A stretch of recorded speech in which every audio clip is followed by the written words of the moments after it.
have an idea. Sit tight for just a sec.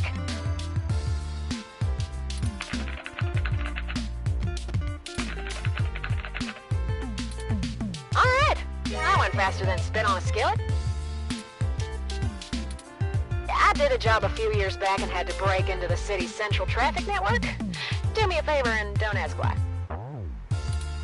The back door I drilled into that long ago is still wide open. I'm logging into the traffic management system now. Wait. Oh, shit. They may not have fixed that back door, but they did install a new counter-intrusion VI. Oh, the damn thing is hot on my tail.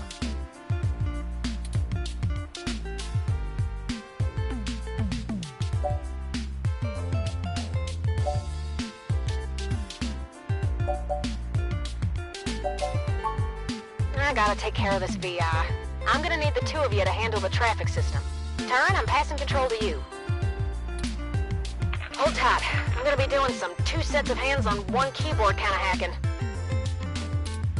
Just push on the map and load it up on Turin's face. Sorry, Turin.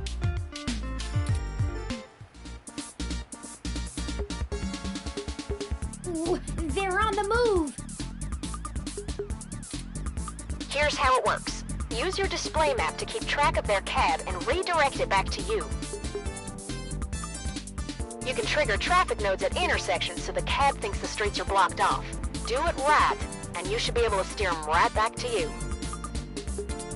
You just gotta make sure to stop them where you're at, or else they'll just go running off on foot. I'll put a goal marker on the map for you. You can trigger any node on the map at any time, so plan ahead. I'd say you'll have time for 2 moves every time they hit an intersection. If they go off the map, though, you'll lose them. Block every road that leads out of our grid, and watch the places with 3 exits you can't all cover in one go-around. Just hurry. I don't know how long I'm gonna be able to keep this VI from messing on the carpet, and once I kill the connection, this old trick is over. I'll tap into the cab control node they're currently arriving at. Our top priority is to ensure they cannot leave the area Tomcat's given us access to. I'll mark the southern exit as closed first. We only have time to block off 2 routes before the autocab will make a decision and move. We shouldn't block the route back here. We have to stop them where we can catch them. Once you get them back here, press the big button on top of the map to shortwire the autocab. Be careful, if you stop their ride anywhere else, they'll just run off. What do you think our next move should be?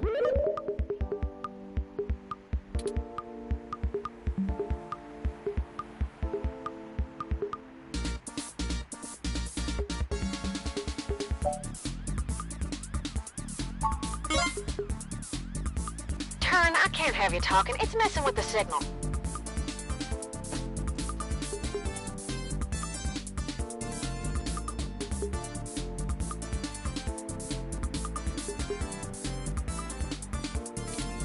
It's up to you now. Don't let those punks escape, and don't trap them anywhere that's not here. We can access any of the control nodes in the area at any time. Plan ahead, and we should be able to get them. Got it?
panic just yet. I managed to force the cab to mosey back over to your grid. Definitely a one-shot trick, though. Those VIs are all over the path I used. Be careful, y'all. This is your last shot.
We've got them now. Let's go! I'm gonna go stop them, and then we can interrogate the miscreants.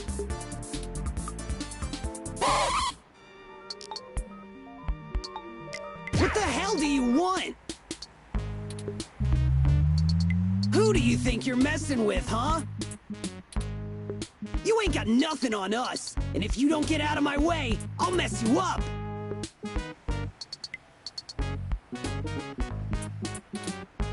Hey, what do you think we should do?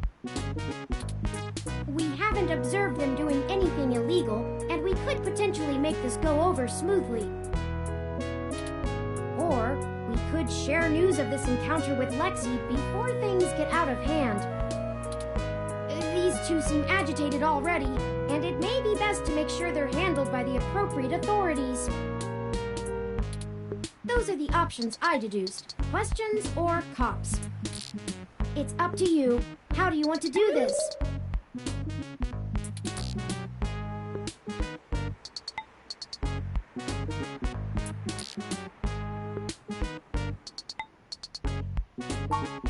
We just have a few questions for you, sirs, if you'd be so kind.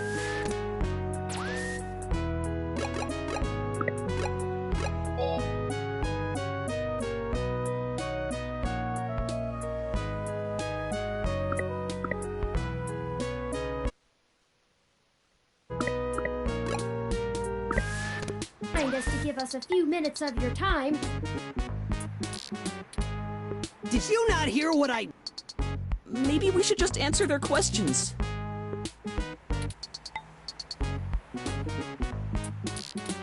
I mean, we didn't do anything wrong, right? Right! We ain't got nothing to hide!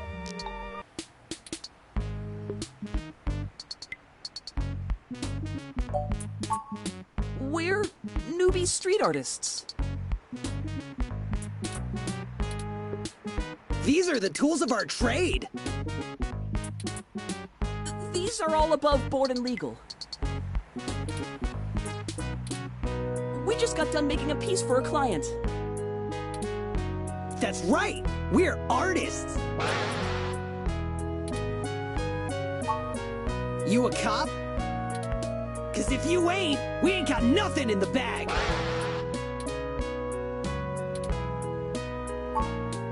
Running? Who was I running from? You calling me a coward? I don't think that's what they were insinuating. Right! We just got places to get to, and gotta go fast. You're holding us up. Enough! Stop assuming you can misdirect us with blustery words and feigned ignorance. I've matched the hues of those paints and the patterns of the bottom of your shoes with 95% accuracy to the scene of Hayden Weber's apartment. Now tell us what you were doing there and why you stole Hayden's data cache. Now you're accusing us of stealing? Why, I oughta... Chad, I think they're onto us. Maybe we just answer their questions so they don't go to the cops? Damn it, Oliver! I told you I'm Starfucker now! I only went along with this because you said we would go to a movie afterwards. I don't even care about this human revolution stuff. Just because you're dad... Don't talk about my dad. Fine. Whatever. We'll answer your friggin' questions.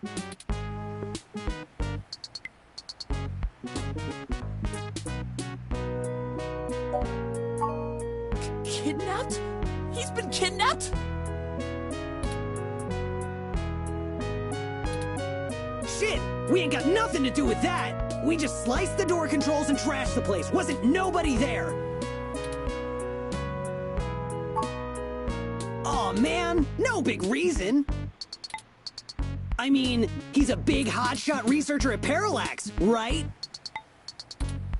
We heard a rumor his place was empty. Who's gonna pass up a sweet target like that? We don't need any more of this tech shit, like your lippy Rom over there. I told you we didn't steal nothing! Be quiet, Chad. I don't want to go to juvie. Here, you can have it.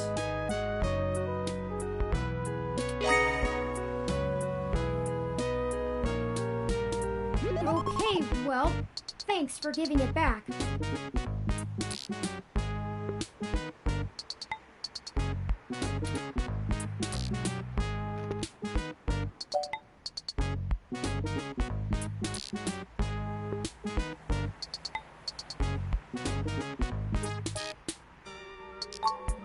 Yeah, whatever. Just get out of my way. We hope you find that Hayden guy. And we're real sorry. We weren't trying to hurt anyone. All right, let's go catch that movie. Great! Can we get dinner first? Sure, whatever you want.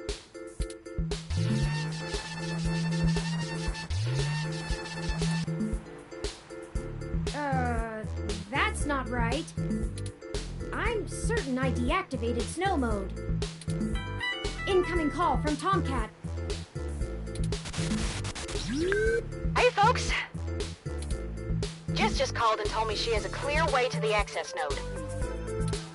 She'll get you inside, and I'll walk you through connecting me so I can access the Parallax network. That should help our hunt. Did you get the data cache? Yes, those punks happen to have it. Oh, great. We don't have time to worry about it right now, though. Go to Stardust and drop it off with Majid for me, okay? He'll hold it to pass on to me once I get there. I managed to trigger an alert within Parallax's network security, and they're gonna be moving their logs from one secure server to another.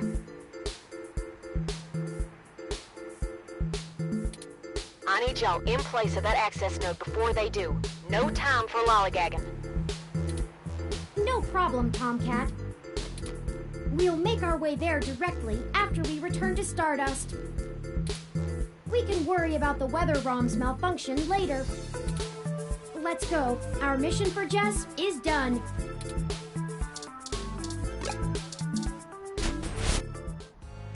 Hey! I told you jerks not to break my ROM. Now I can't get it to stop snowing. Those protesters are gone, but I'm still not gonna have any customers with it freezing like this.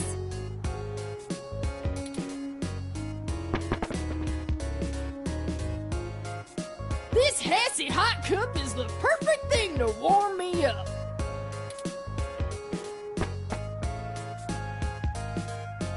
Snow out of nowhere?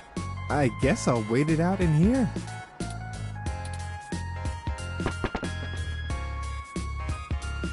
Wow, look at it out there. So magical. Don't think I've forgiven you, you dingus. I better go get some Hassie hot cups going. Well, all's well that ends well, right?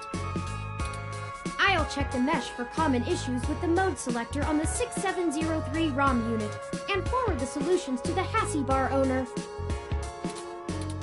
I'm certain she'll be able to get it turned off after the customer rush.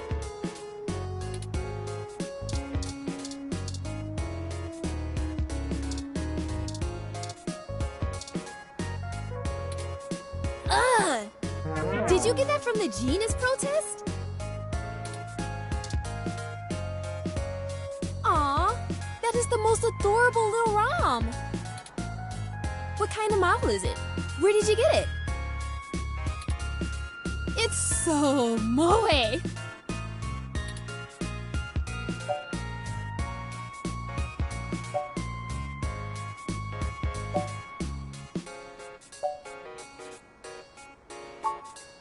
Oh wow, you don't see a whole lot of those around. Must have taken ages to get that case looking that good, with the home printer too. I'm impressed. Anyway, what can I get you? A drink I can do, and I guess I have some time to talk. The protesters outside the clinic are driving off a lot of my regular customers. Filling up my bathroom too, jerks. So, what do you want to know?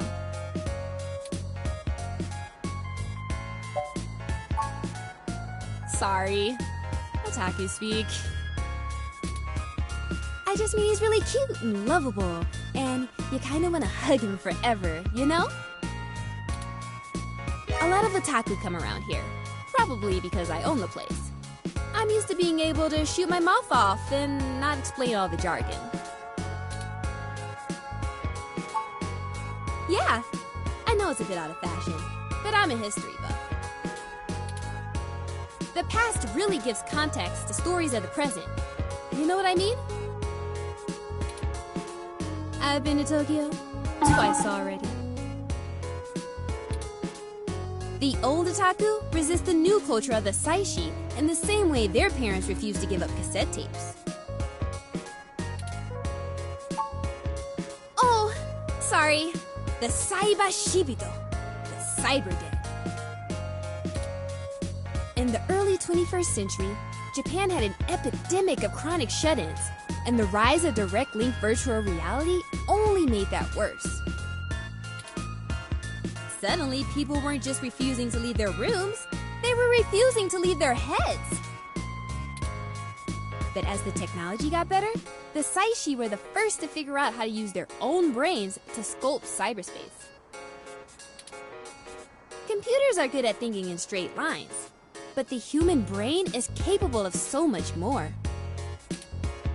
The best virtual landscapes, the most real VR dramas and games, are created by the Saishi. Now, even if an earthquake or a meteor or whatever leveled Japan, they'd still have Neo Tokyo built on the VR net. But enough babbling. If you're interested, I'm sure you could find more out on the mesh, or use an induction helmet to visit Neo Tokyo yourself. It's a trip, especially for newbies. Oh, I never introduced myself, did I? I'm Ramona. I guess there isn't much to tell. went to college, got a degree, took out a loan, and bought this place. Now I spend my days trying to find enough time and money to sustain my VR drama addiction. My priorities are justice, cute stuff, and magical girls, in that order. What else? I pretty much don't leave the store.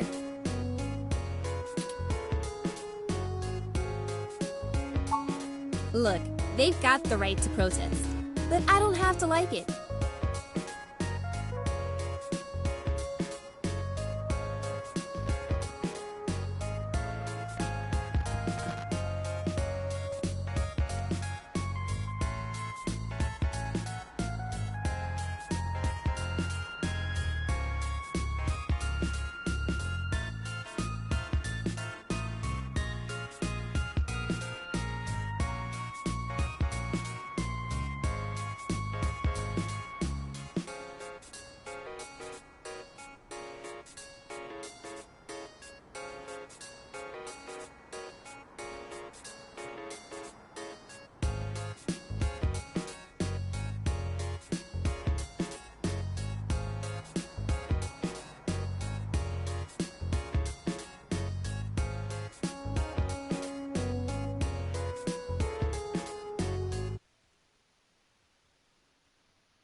Once they're done with the hybrids, I know they'll be coming for me next.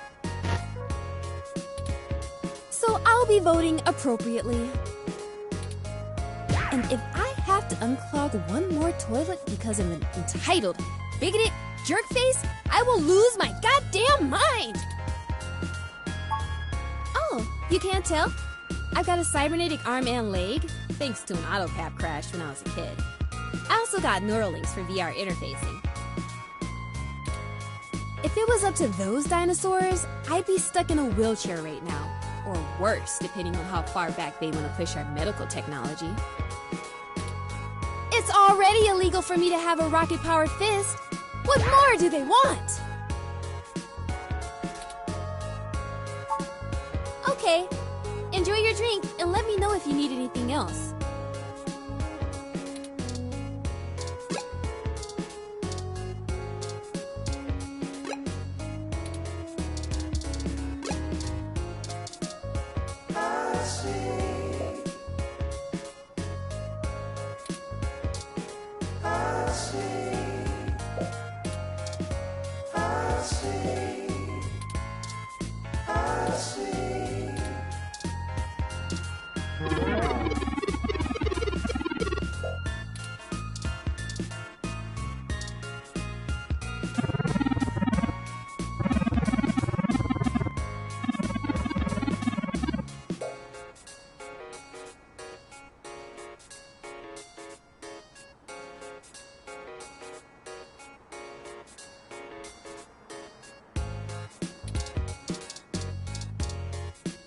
I usually hang out at Stardust, but they don't serve food, so I come here for Hassie hot cups during the day.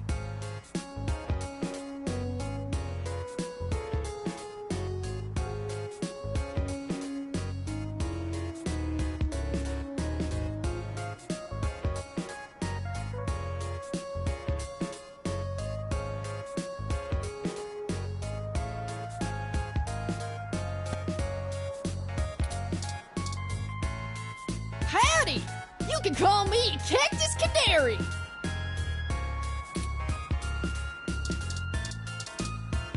Hey there, I go by Night Witch.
bit will help in the end.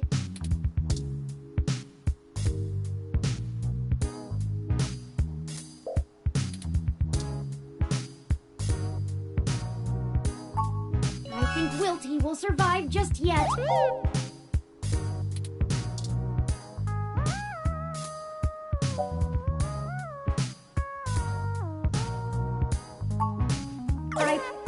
I think it just shriveled a little.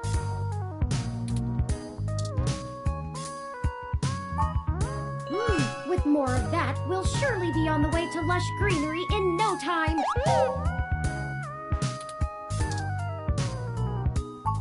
Every bit will help in the end.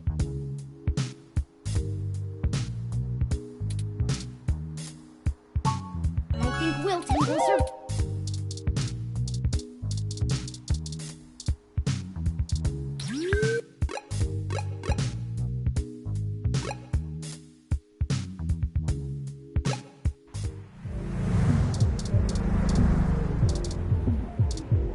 Get that away from me! No outside bricks. Welcome to Stardust. There's Majid. We should leave this data cache with him first, like Tomcat asked.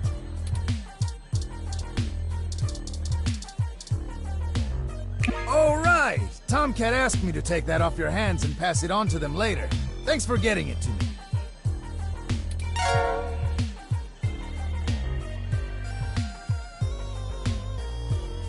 I won't pester you about what it is. I know things are always very hush-hush with Tomcat. I'll make sure they get it later today. Excellent. Thank you.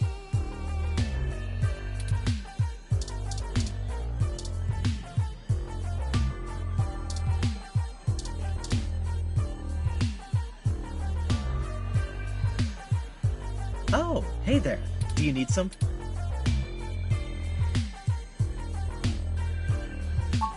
Among other things, yes. I love live music, and I love trying to find young up-and-comers to play here. Sometimes they aren't the best, but the enthusiasm is what matters, I think. We've had a few bands and DJs actually get some national recognition after playing here, so we're starting to make a name among artists trying to break into the industry. Still, I have to do a lot of running around and auditioning to get acts that I think will do well.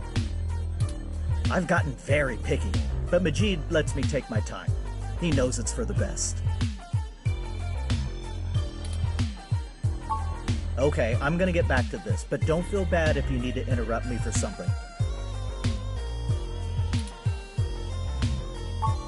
Sure thing. Enjoy the bar.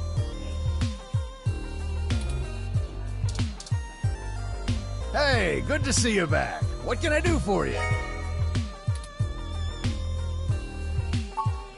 What are you having?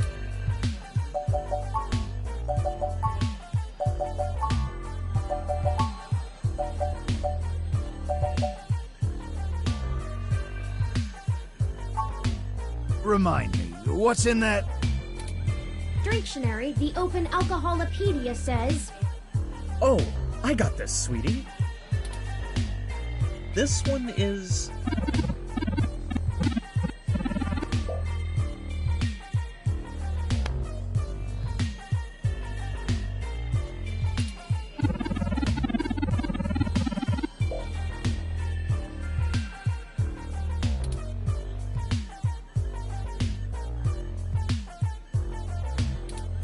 Thank you, hon.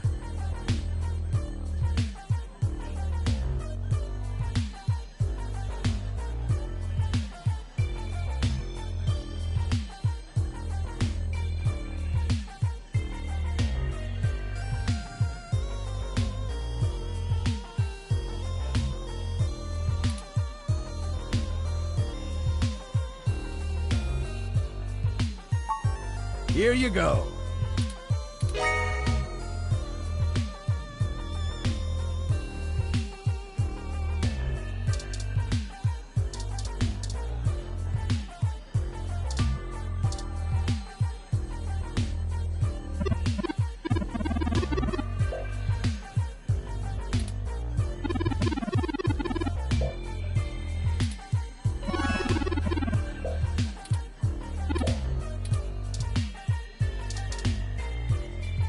Not my style, Tiger. I like the good stuff.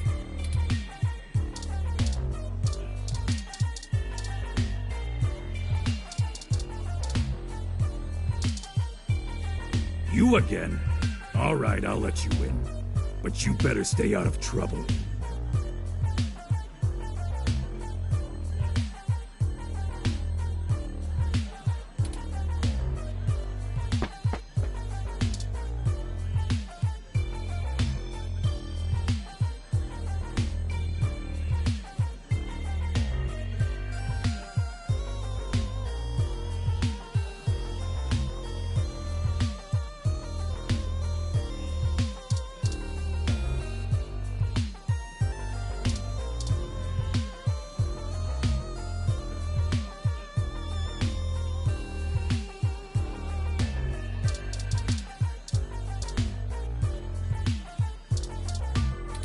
What kind of name is that?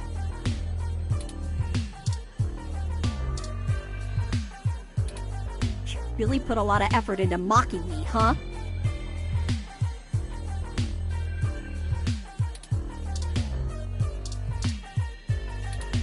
Trying to butter me up? Let's do business first.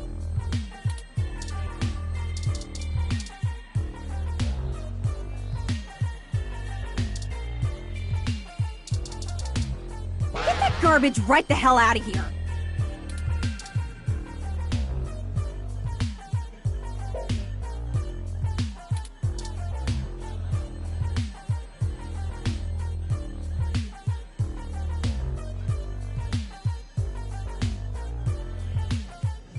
Hey, I heard from my friends down the street that the protesters are gone.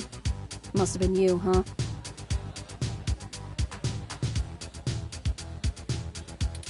Alright then. I'm willing to give you the benefit of the doubt and return the favor. Tomcat said that if you got to an old abandoned access node, you might be able to find out what happened to Hayden. I called up a buddy who's on night shift for Parallax tonight. He can buzz you in, but if anything happens, you broke in. This puts us at about even. Don't think about drawing any more debits for a while. Good luck. Keep me out of your shit.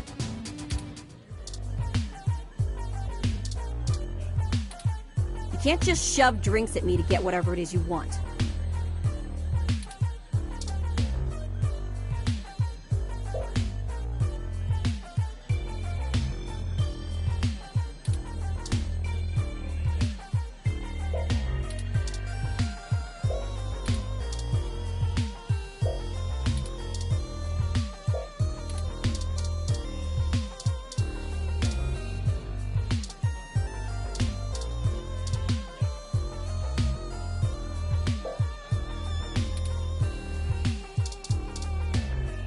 I kind of feel like dancing now. Wanna join me?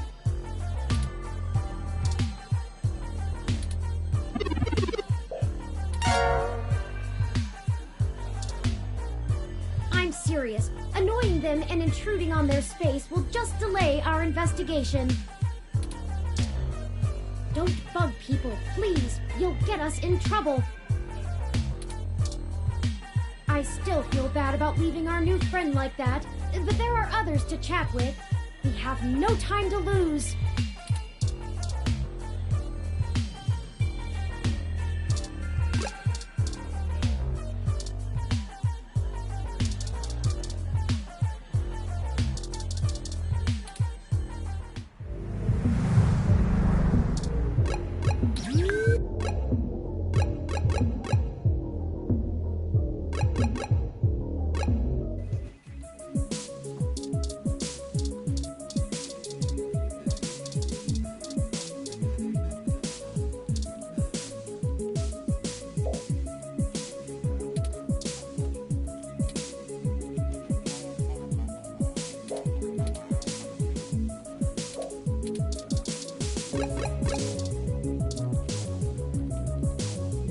Welcome to the Neo San Francisco. How may I be of assistance today?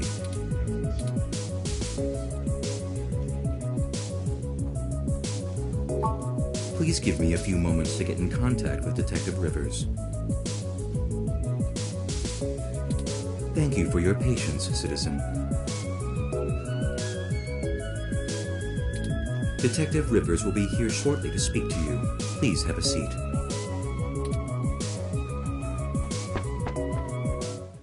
Hey again. What can I do for the two of you? You know, since I don't have anything else on my plate in a major city full of crime in the middle of a culture war.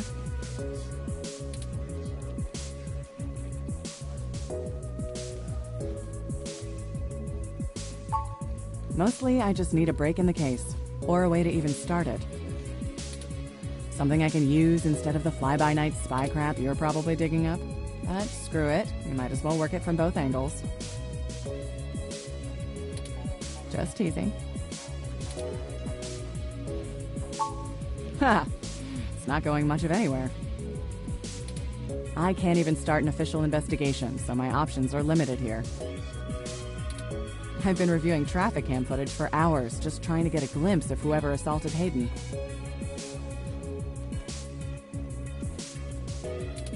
My superiors aren't out-and-out grounding me, so there's that. But they still aren't giving me any more resources to work with. That means no extra manpower, no special tech support, nada. I'm assuming it's their way of appeasing the corporate overlords without actually being a bunch of corrupt pigs, but hey, I like a challenge.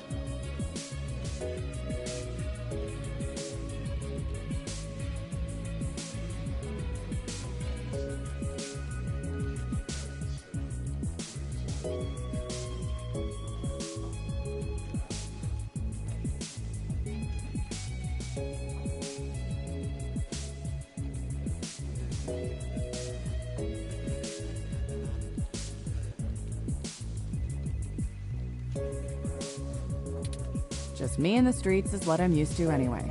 Plus, now I have you two. We are happy to assist in any way possible, Detective Rivers. We are both... How about you try not to get shot at, for starters?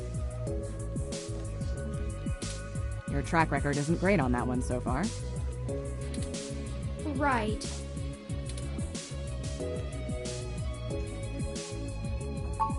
I'd berate you for wasting my time, but frankly, I needed a break anyway. Other than being overworked and underpaid, I'm doing just fine.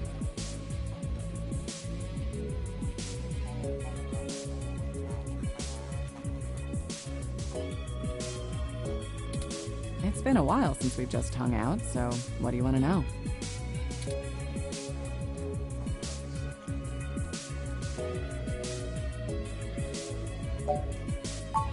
Nah, not really.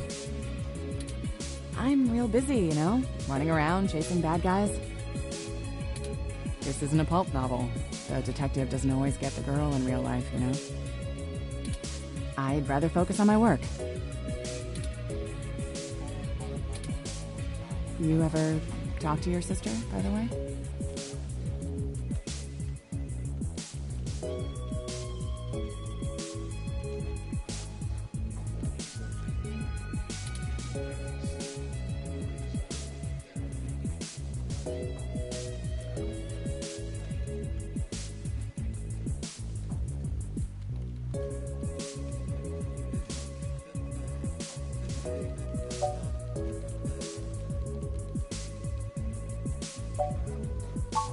Yeah? Yeah, maybe I should.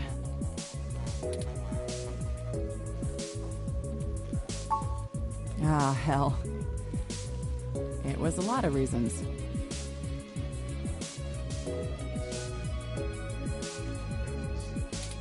I don't know if you remember that incident back home, the hybrid ex-Marine that was murdering people.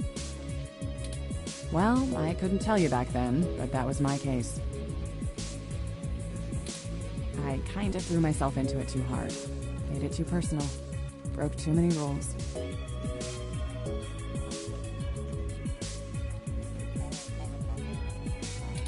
The chief had my back, but I felt I'd burned too many bridges. It's a small city, and once the rumor mill got going... Well, I was afraid I'd either be made out to be a hero or a villain, and I didn't really want to be either. Never mind the fact that people already didn't like me too much because of my implants. Some people really buy into that eyes are the window to the soul thing. So I figured I'd move to the big city, where the big crimes are, right? Lose myself in the hustle and bustle. Turns out I'm still a bit too much of a cowboy for the NSFPD, but I don't regret the move. Most of the time.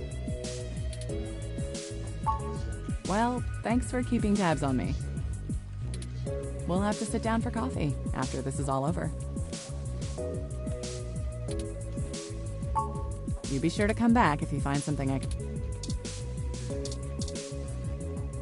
Was there something else you needed?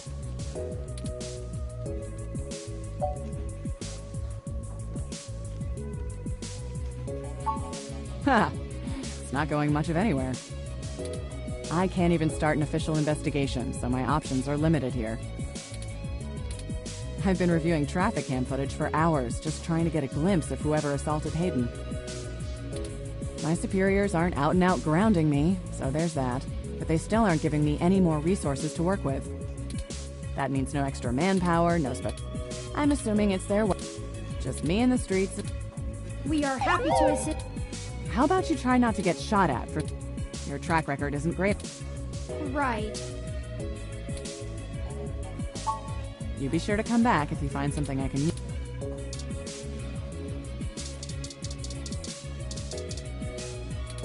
I'm going to pretend that this already belonged to you before the last 24 hours or so.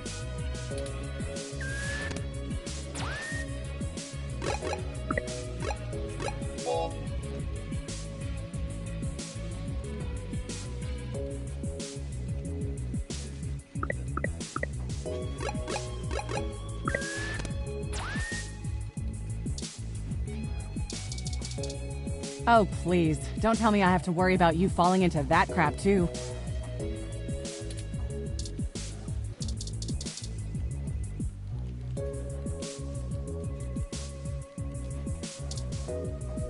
If I ever need corporate technology consultation, I'll ask you about it.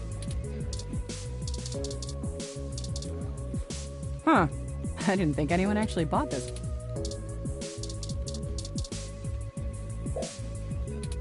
Every single time I dare put a bit of faith in you.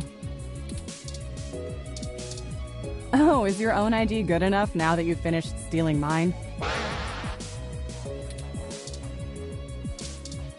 You're lucky that this didn't get taken when you got knocked out.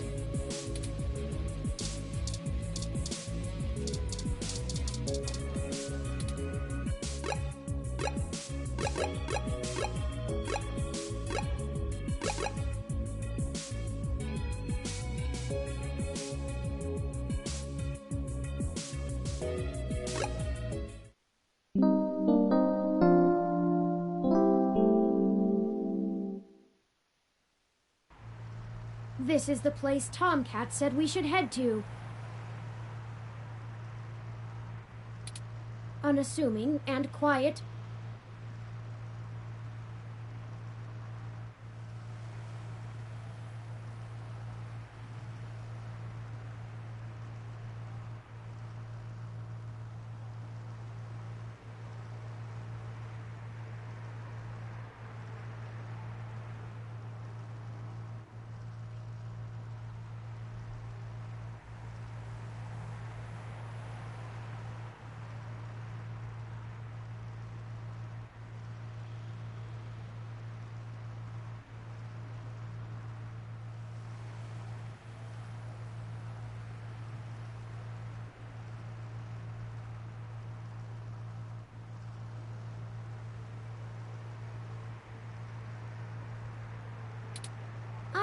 Be honest, I don't think I would be in this section of the city without Jess giving us the all clear.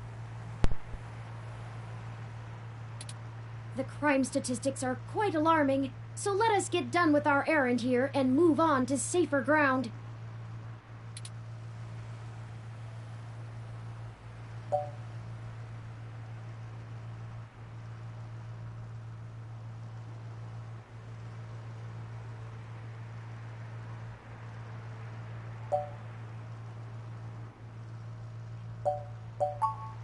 I can't help it. Stealing a ROM is considered petty theft, and I'd really rather not be taken by some miscreants out to pawn me for a minor amount of credits. Our hypothetical kidnapper wouldn't even be punished worse than a slap on the wrist if it were a first offense.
Though, I suppose I shouldn't get too worked up about the legal system not accounting for machine sapience. I am the first.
That I know of, anyway.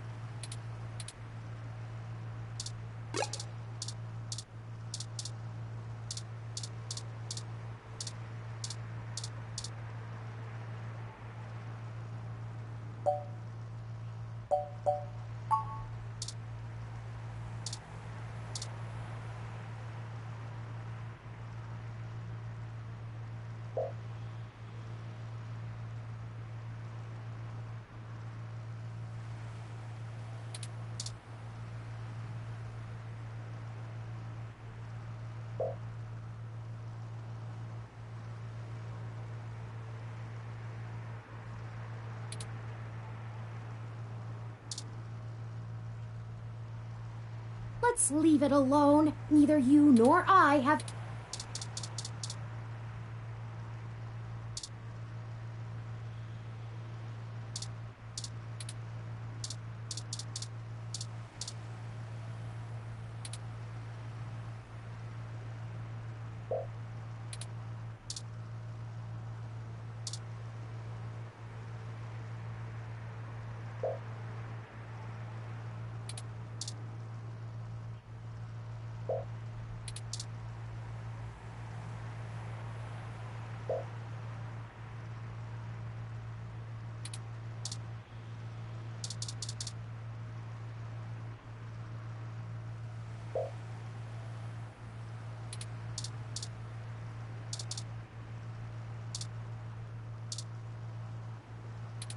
Could you not deface the graffiti, please?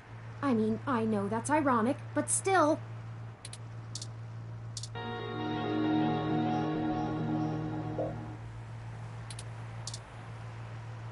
You know, right after we found Hayden's apartment in such disarray, I started looking into graffiti and street art more thoroughly. I have never much considered doing any of it myself, but it seems like an interesting avenue to pursue once I move beyond abstract expressionism.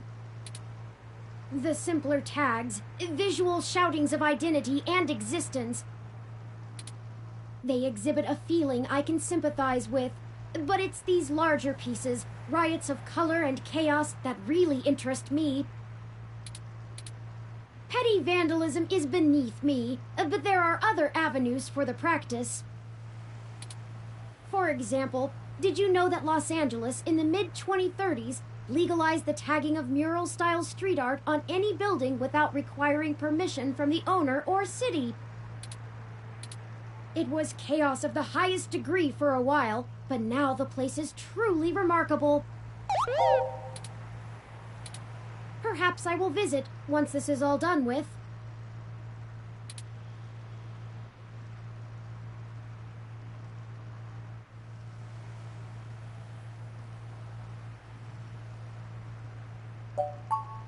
You can be really insensitive. You know that?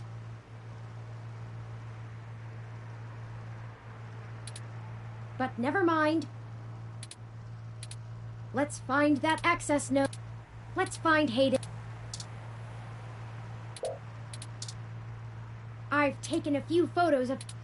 I'm going to show it to... I've taken a few photos of this piece. I'm going to show it to Hayden.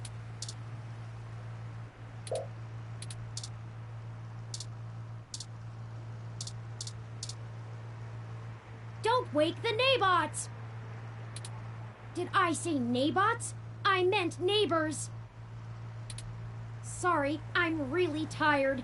Besides, this is the wrong door. Don't! The access node is next door to this building. That's the wrong place. This is the door to an apartment building. It's not the access node.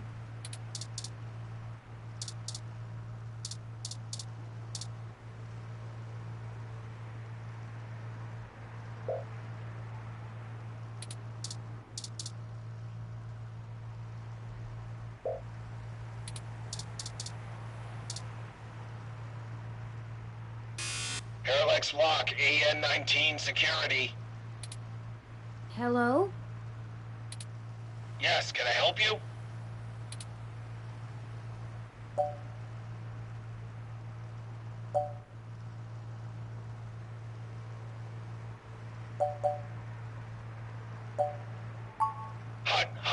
prank! Hey, I'm pretty sure this is a prank. But how about those Niners? Nobody! Yeah, buddy! Hey, have a good one. The guard isn't actually here. You need to press the buzzer. Parallax Walk, AN9. I was wondering when you'd get there. You're at the access node on Cesar Chavez in Indiana, right? That's right.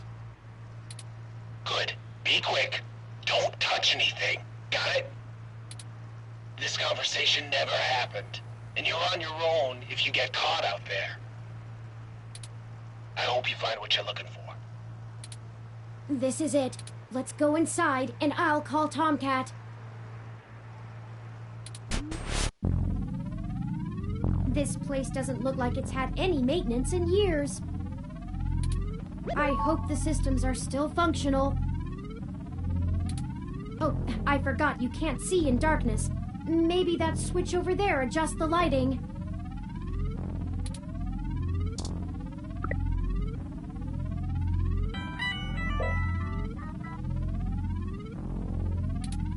Oh, Tomcat is pinging us, forwarding video and audio. Howdy! Y'all at the access node? I'm set to slice in once Turn makes physical access. Of course, Tomcat. Just walk me through how to connect myself, and I'll give you the necessary system permissions to use me as an interface. Just patch yourself into the Lynx terminal down there, and I should be able to get started. Connecting wirelessly to it now. Permissions granted. Please be careful in there. Don't worry, doll. I'm an old hand at this. You won't notice a thing. One sec. Oh, shoot. Y'all have a bit more to do before I can get the info we need. This system's still running on old cassettes, and the recall slot is empty. Can't call up Hayden's info file without it.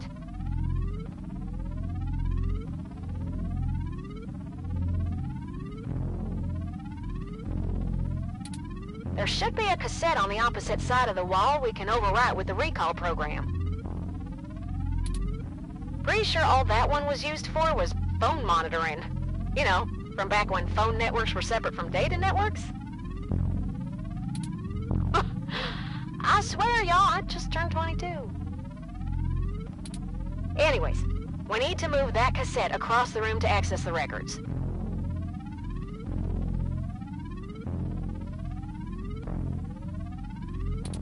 Figure out how to do that, and hit me back up when you've done it.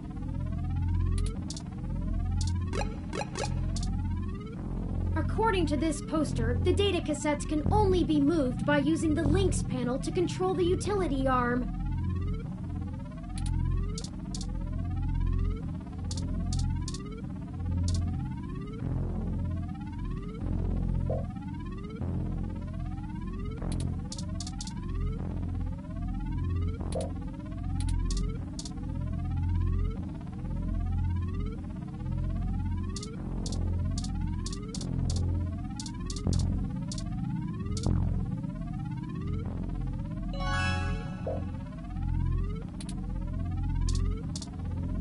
Loose wires, be careful!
Nice job!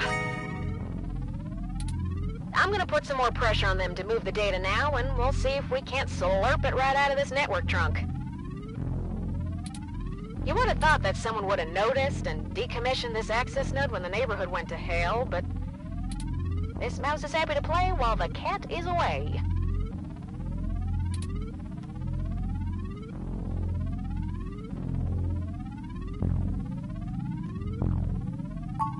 Way back when I was a youngin', when I first hacked into Parallax's network, I mostly did it to make a point, yeah? They were just about to launch the MeshNet system, and I wanted to show the whole darned world that their security had more holes in it than Swiss cheese. Of course, I wasn't too shy about poking in a few more holes of my own devising while I was there. After putting in some more tricky software backdoors, I went ahead and deleted this access node off the maintenance schedule. Then, I reassigned the guy who was supposed to keep an eye on it to a different location. They were in the process of buying up a whole gaggle of these nodes in preparation to set up a private network for themselves. All just to use for the MeshNet launch. Maybe a little too confident of them. Most of the software holes have been patched out as they've upgraded their network, but this whole place is just as forgotten as I left it. I've been targeting one of their data centers with a botnet-driven DDoS attack, hitting every port into its network that I can find. Ain't likely to do much, but toss in a few attempts to crack the firewall and their VIs are shitting bricks. It's standard procedure for them to move their sensitive data to a different data center in case the attacker actually gets in. Make enough noise and it'll scare them enough into taking some defensive action, which is where we want them. The files are more vulnerable in transit. Now you'll just hold tight. I'll be done with this lickety-split.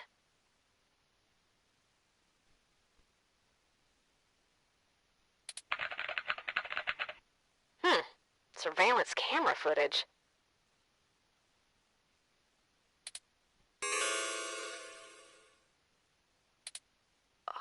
Oh, God. Oh, Turin. I'm so sorry. What is it, Tomcat? What did you find? He's gone, Turin. Of course he's gone, Tomcat. That's why we're here. Shit. I mean, he's gone, Turin. Hayden is dead.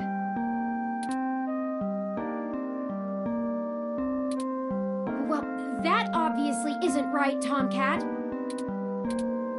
Why would they kill him? Can you send me the relevant files? You must have missed something. I don't think you should see it, but if you're sure.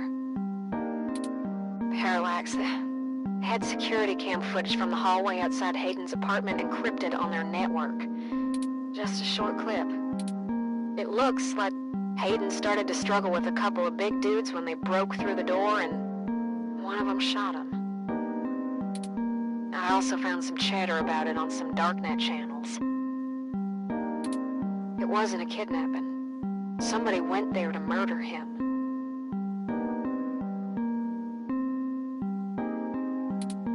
I'm so damn sorry.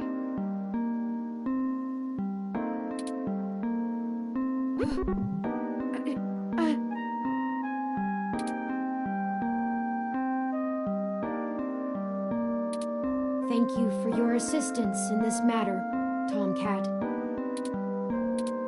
I think I'll walk back to the apartment. I need some time to run some calculations about this new scenario. If you'll excuse me.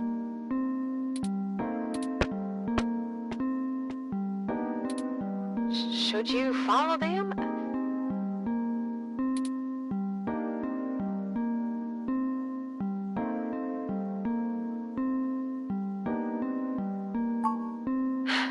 If you say so. Yeah, I'm gonna keep digging through this data until they kick me out of the system. I'll try to find some kind of lead on why this whole thing started in the first place.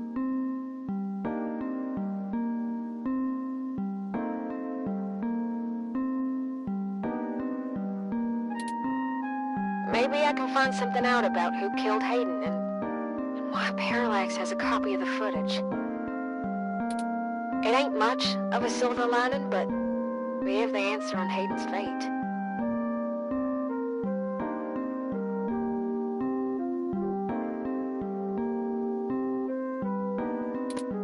Maybe it's time to call it quits.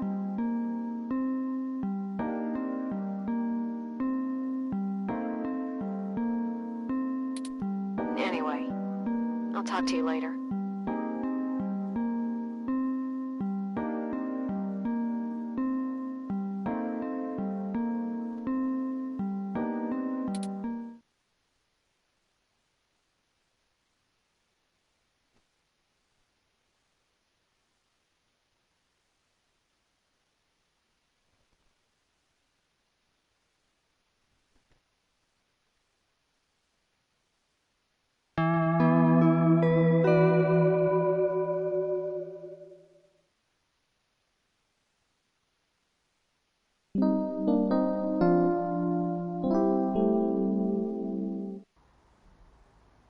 Oh, you're back.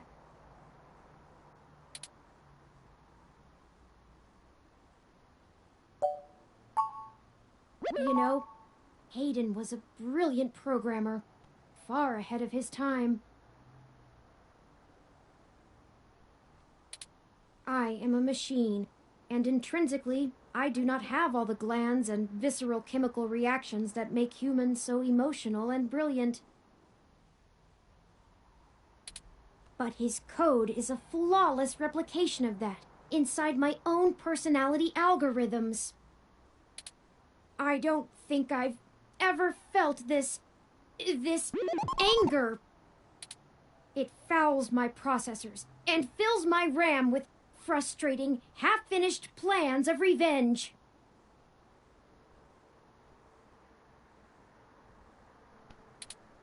My motherboard burns in my casing from how little I can rest.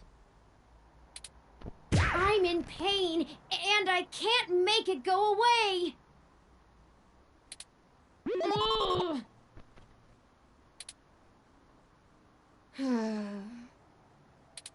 I do not like the thoughts I'm having about the people who did this to him. I could. I can disable those modules. But if I turn off every emotion I don't want to feel, what does that make me? Would I still be me? If I were human, turning off my emotions would be seen as extremely unhealthy. There is a wealth of information on the MeshNet about human psychology. I just don't know how much of it applies to myself. Either way, Hayden deserves my grief. It is my way of honoring him. It may be the only way I can. I offer it freely. Did you see the jade plant? It's doing well, despite the hardships it has gone through. There is a lesson there. I don't know that I can listen to it right now, but I'll try.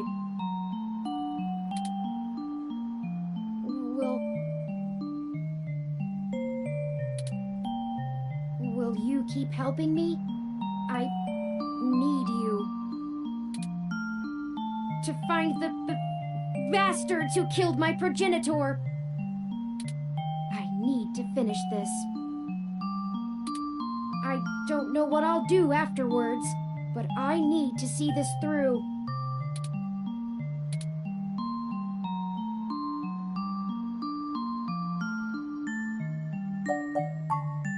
What does the truth mean anymore? What does it matter? Will finding the truth bring back Hayden? Will it fix the pain they've left me in? But I guess you're right. Knowing the whys and wherefores will bring closure to this. I could use a measure of closure. I think for now we should keep knowledge of Hayden's death between you, Tomcat, and I. It may give us an edge if the people we seek don't know how much we've already discovered. We'll talk after you've had some time to rest. You likely need sleep, and I need some time to... I need some time.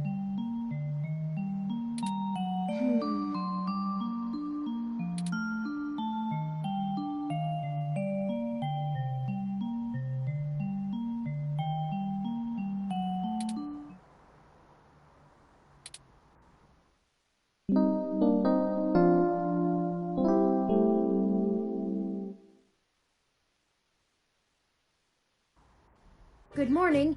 I trust you slept well.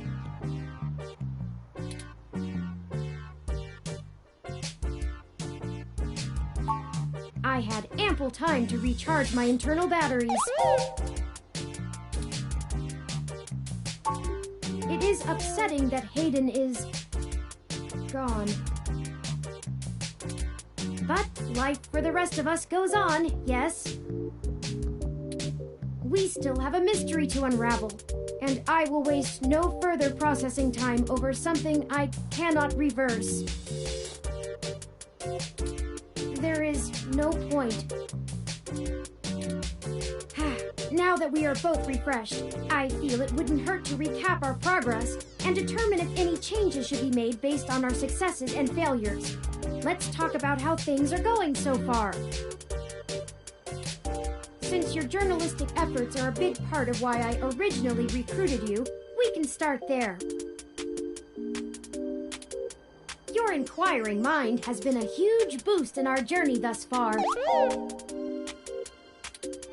As a ROM, I can't talk to people as intently as you, so I must say I'm quite grateful for your skills in that regard. You're diligent in your day-to-day work as well, which further grounds my hope in you. Beyond journalistic persistence, let's take a look at how we've performed in other responsibilities, specifically our choices in overcoming obstacles. Our first major hurdle proved challenging, but we made use of our surroundings and found a creative avenue. Furthermore, I am pleased with your utilization of non-violent methods. Eliminating any excessive risk should allow us to move swiftly. Finally, I was quite impressed by your ability to adapt on the fly, as they say, and perform so well when thrust into a sudden situation. Lastly, I'd like to discuss how we're getting along with our companions and allies along the way. It's important.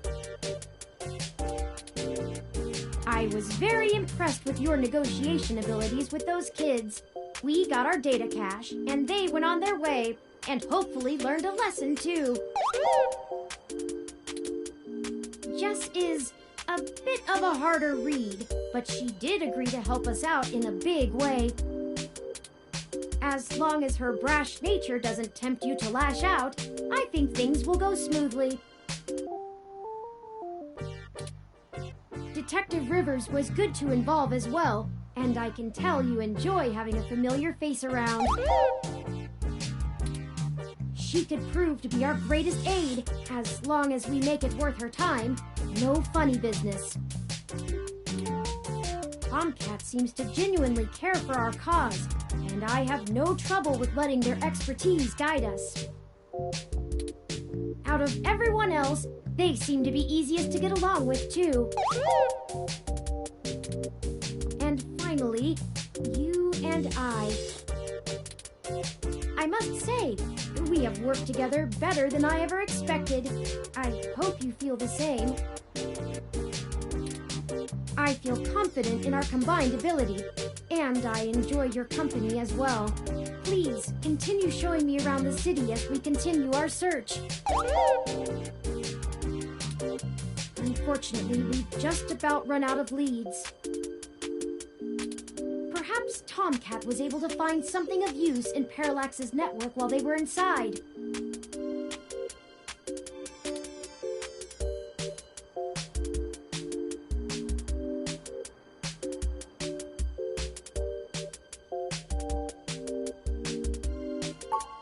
I hope so, but I feel a little bad for relying on them as much as we do. Always going so far for Hayden. They must have been close. Oh, speaking of them, incoming call from Tomcat. Forwarding video and audio. Morning.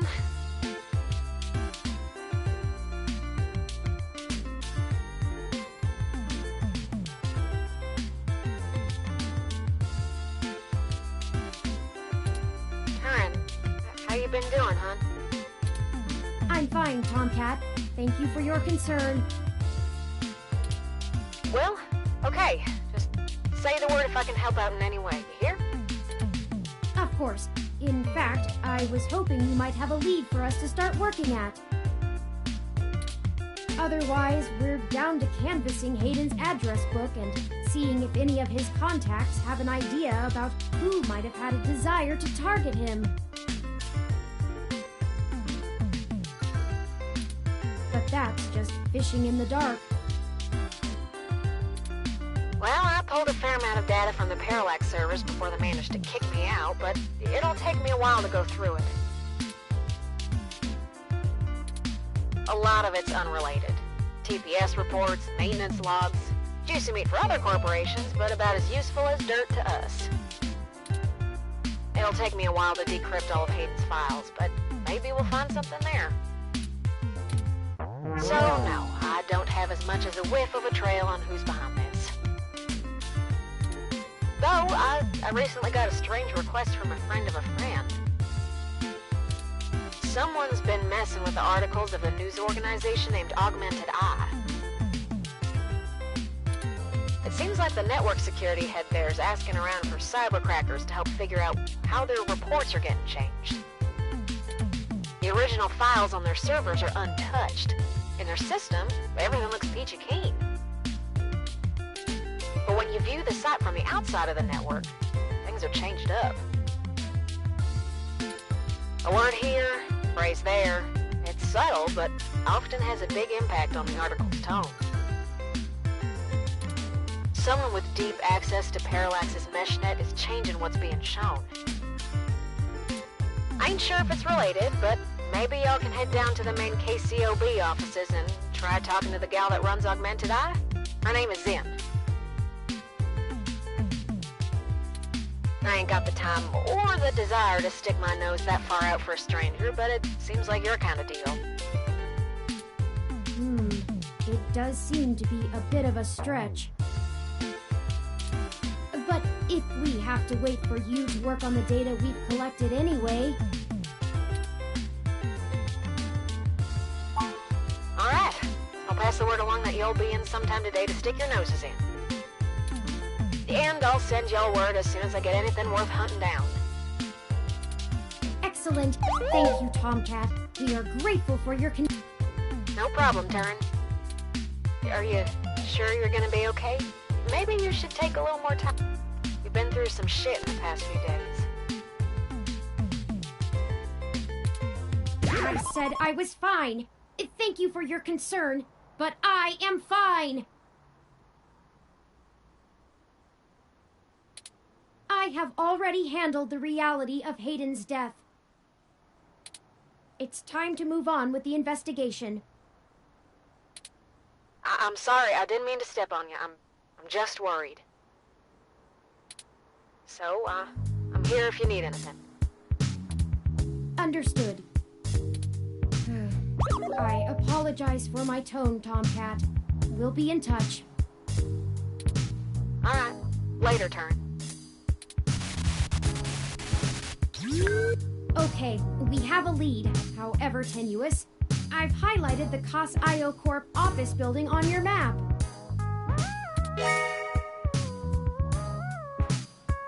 Also, while we were talking to Tomcat, I received an email from Dr. Fairlight. Displaying. Greetings. I hope you'll forgive me for a voice-only message, but I'm undergoing my treatments and would not call myself presentable for a video call. Still, I wanted to inform you of an idea I had while looking into our mutual acquaintance's disappearance. I haven't had any luck with my contacts inside Parallax, but I was reminded of an old friend by the name of Melody Flores, who may know more about the nature of Hayden's research. She's the owner of Flower Cybernetics, and Hayden has been known to work closely with them on projects involving the intersection of Parallax's systems and the implants that Flower designs. Melody and I are no longer on speaking terms, so I'm afraid I can't introduce you. But perhaps the intrigue of Hayden's little robot will get you entry into her home. I hope this lead serves you well. If you need anything else from me, I will be in and out of the hospital room where we met for the next few days. I will send word if I have any other insights or discoveries. Yours, Dr. Yannick Fairlight. Interesting. I had no knowledge of Hayden ever working with Flower Cybernetics, but now I'm starting to understand just how little I really knew about his research.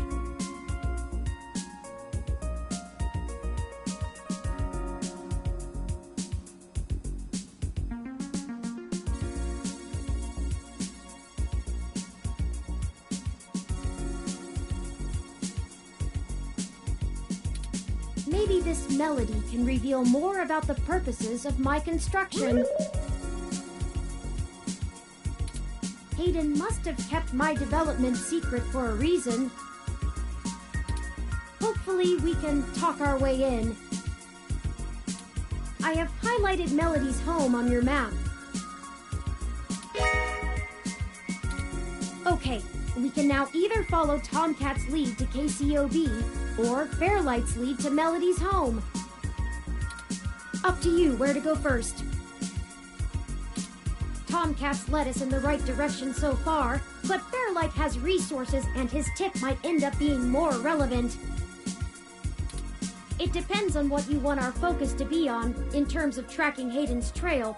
Should we follow the media or the tech?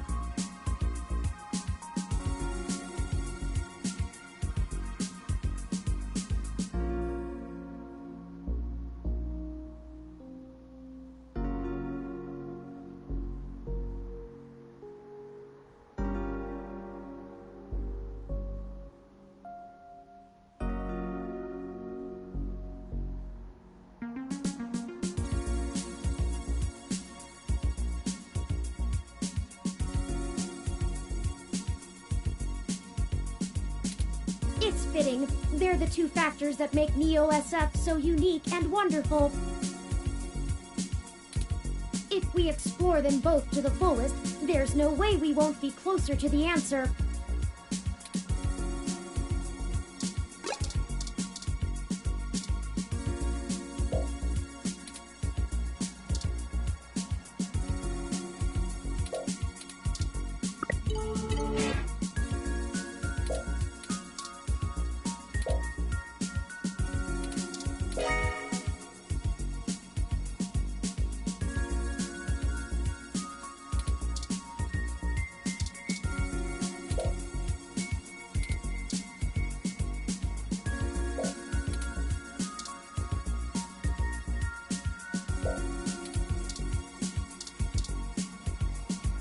You really pulled it off. I'm impressed.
Yes, that is a very impressive electro-laser pistol that Lexi gave you.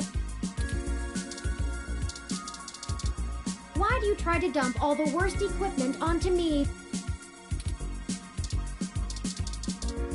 I've already read through this. There's nothing here that can help us that... I know your name.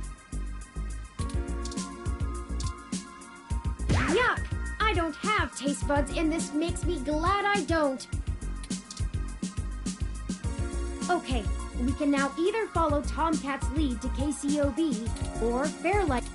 It depends on what you want our focus to be on in terms of tracking Hayden's trail. Should we follow the media or the Up to you where to go first.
Oh, I'm sorry.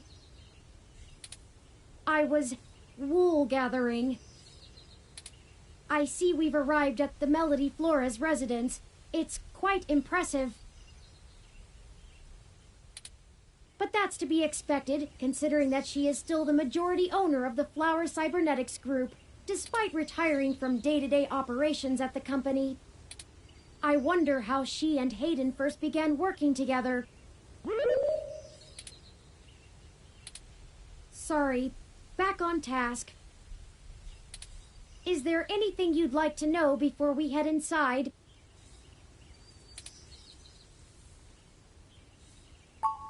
Flower Cybernetics was established in the early 2000s by Melody's mother, Antonella.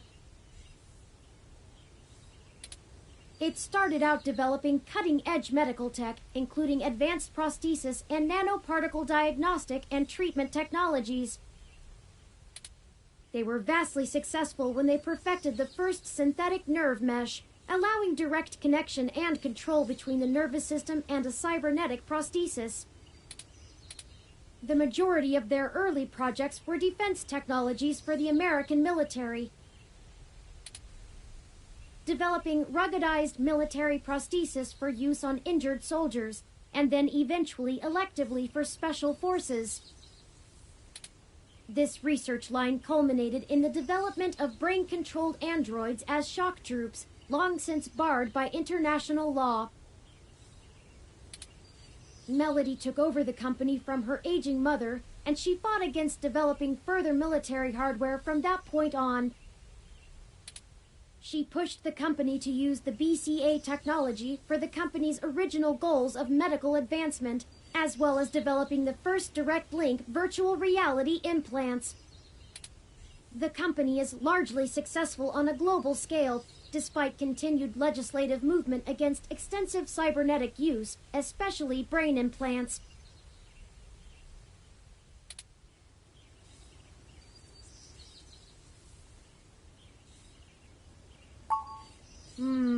Not a whole lot. She's largely private, in contrast to her mother's penchant for courting a media circus. Several biographies of former Flower executives show her as intensely passionate about demilitarizing the company to the point of absolute viciousness in the boardroom. But it's been a long time since her days of fighting for the company, and she's since stepped away from the helm.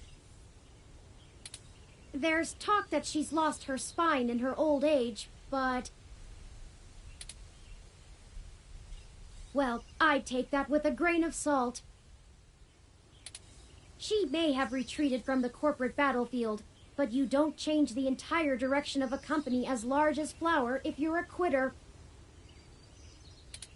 Stay on your toes. He did, and I can't shine much light on that.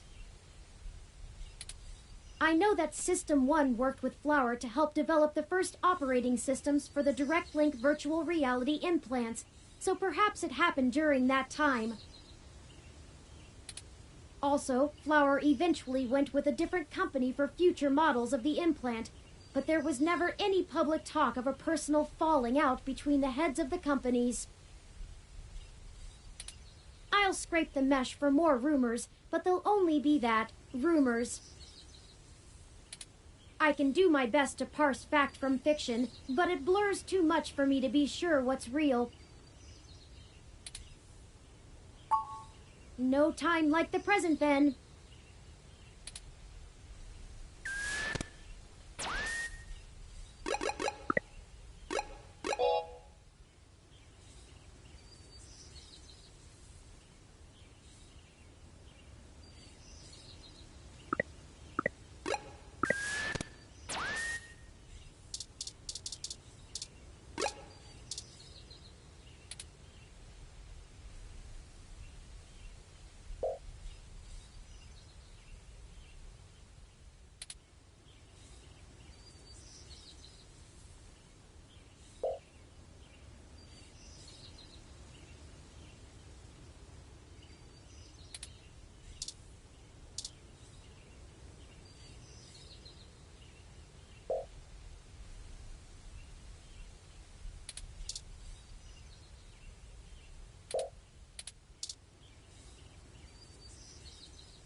These tall shrubs could line the estate of a Victorian duke. They're that stuffily pleasant to look at. These evergreens are perfectly sculpted. Be careful not to wreck the mold if you touch.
maybe we should ring the bell first?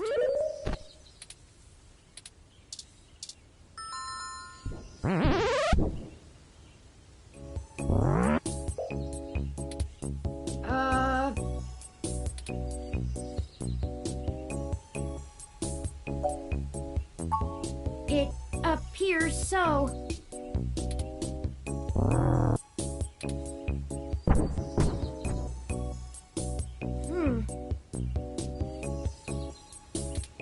Your guess is as good as mine. Mine says we can go in. Should we?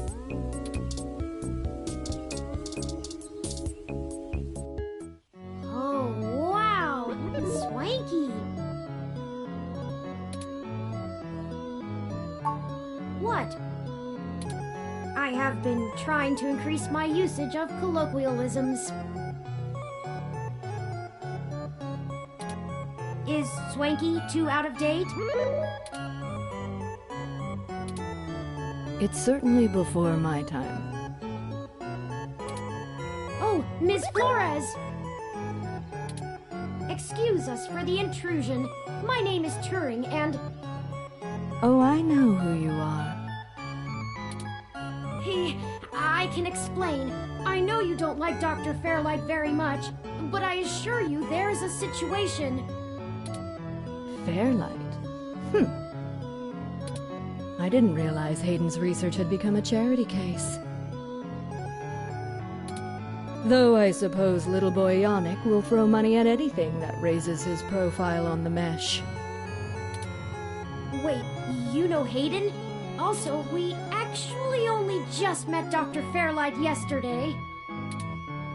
Oh, that's too bad.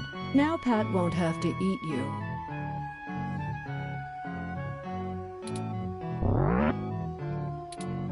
What? Though I'm not sure your gears would have been good for his digestion. Actually, madam, I'm not comprised of gears. Well, either way, he's on a diet. This philosophy is how I lead my life. Sometimes you eat the bear, and sometimes the bear, well, he eats you. Do you understand? Not really. Look, I don't have all day to entertain you, Turing, nor your new friend. Not even for Hayden. You don't have time to waste if you're going to find him, either. Right.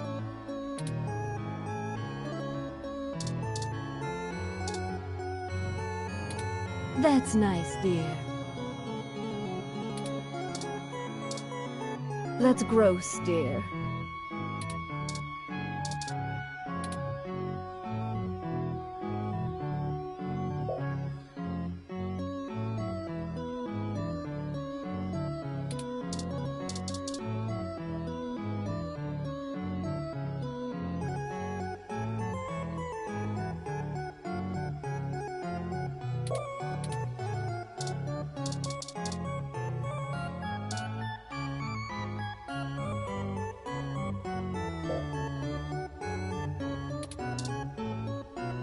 If you were one of Fairlight's worker bees, you wouldn't have made it through the door. So why are you here to badger me about poor Hayden? You have me at a disadvantage, Ms. Flores. You seem far ahead of us on this matter. Just call me Melody, darling. And of course. But I'll share a secret or two with you. I have so many questions. Do you know what's happened to Hayden? I wish I didn't. Maybe you don't want to either. Please, Melody, any information you might have. We haven't had access to any of his research notes, and couldn't track down any collaborators he may have been working with. Perhaps if we know more, we might be able to nail down a solid motive. Well, I don't know if I can speculate on that, beyond the usual corporate infighting. Not that Parallax is known for that, of course. We had been catching up recently, and he mentioned feelings of being watched. He started to worry he had been discussing your development with the wrong people. When he stopped returning my calls, and now that you've shown up with a total stranger, it becomes clear what happened. I see. Can you tell us anything else about his disappearance? Oh, I'm afraid not, dear. I've been around long enough to know what's coincidence and what isn't. We were hoping you might be able to shine some light on my origins. Fairlight mentioned that you had worked with Hayden in the past. I see Hayden didn't neglect curiosity in your personality makeup. Well, you and I haven't properly met, but considering how often Hayden badgered me for design schematics of Flower's latest neural implants, I might as well be your aunt? We'll go with that. I wouldn't mind being an aunt, even to a blue-headed robot. I'm touched, Melody. Well then, I'm willing to answer your questions, for now.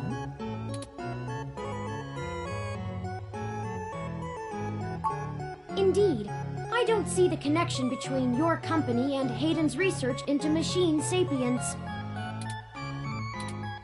Oh, Hayden wasn't researching machine sapience. At least not primarily. Not to diminish the importance of your creation, Turing, but it's best you know the truth.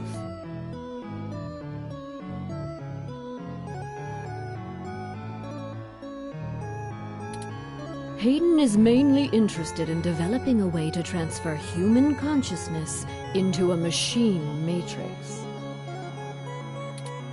You can see why neural implants would obviously be an integral part of that. Oh, I didn't realize.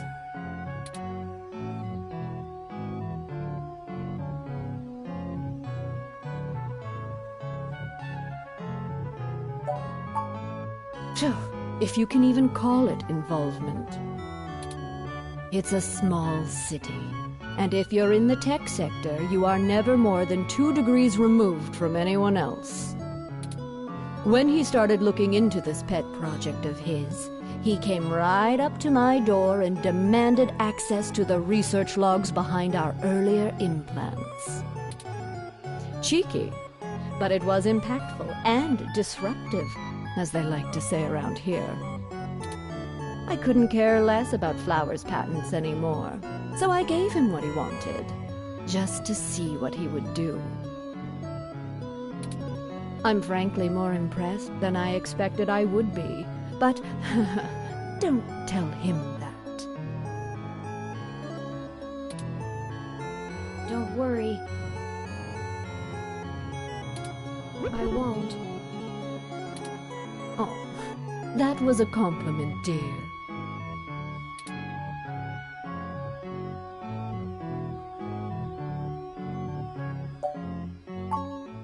I didn't say that. Hayden was quite interested in Turing, even if he is just a step to further research.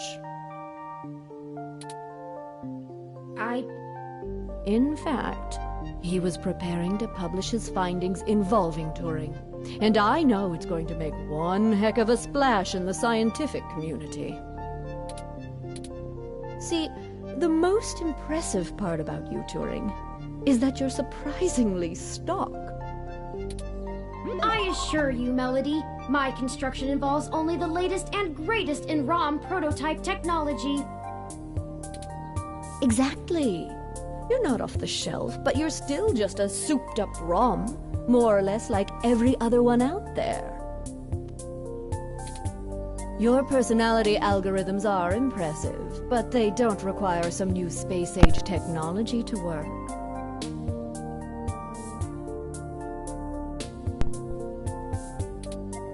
Hayden is going to propose that human consciousness transference does not require special brain-like hardware architecture, but merely the right software wrapper to interface with the hardware.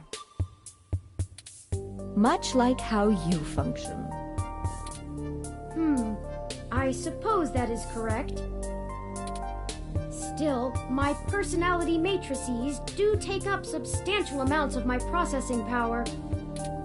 Wouldn't custom hardware have capabilities that better serve such a demanding specialized task?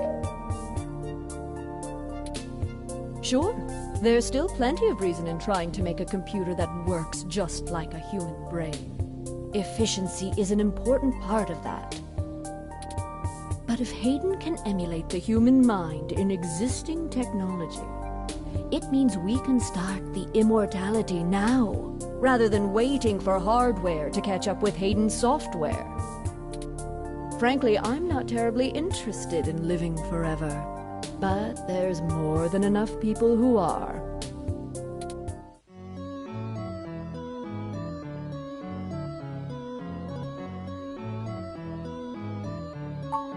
The concept of transferring the human mind into a computer has been an attractive goal for decades. Functional immortality is a powerful lure. The brain is an immensely complicated machine, and even though we know the right buttons to push to make pictures show up, we still can't replicate the entire thing as a technological construct. Even with the virtual reality implants, we're really just relying on the brain's ability to make sense of nonsensical signals. So Hayden decided the best way to make a machine more like the human brain would be to work in the opposite direction. Instead of mimicking how the human brain worked, he started writing code that mimicked the functioning of the human mind. Think of it like convergent evolution. Two species adapt in similar ways, but on completely different continents. Hayden is a crack programmer when it comes to information collating. It's why Parallax hired him when they did. So he wrote a bunch of self-modifying learning algorithms that were, frankly, baffling, and let them loose. Poke and prod them here and there to make sure they value the same things humans do. And we eventually end up with you, Turing. Interesting. Hayden never revealed any of this to me. I imagine he's pretty tight-lipped. You were the first prototype he considered a real success, and he was afraid of contaminating your development before he had a chance to make good observations.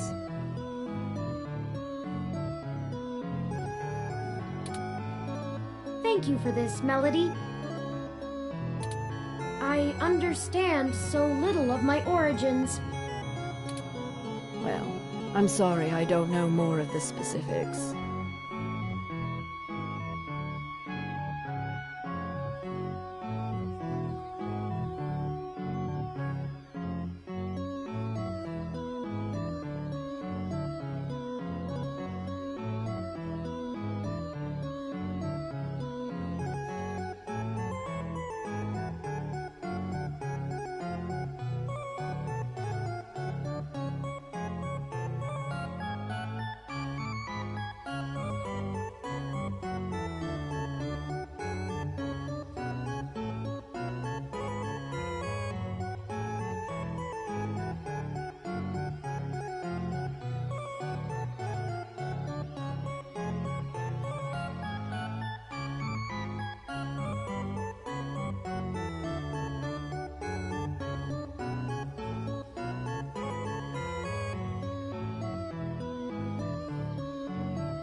Hayden kept me up to date on his progress, but only only in the vaguest of ways. If you can hunt down his notes, I'm sure they'll tell you more. Of course, we'll keep looking. Now, perhaps we could ask some other questions? Sure.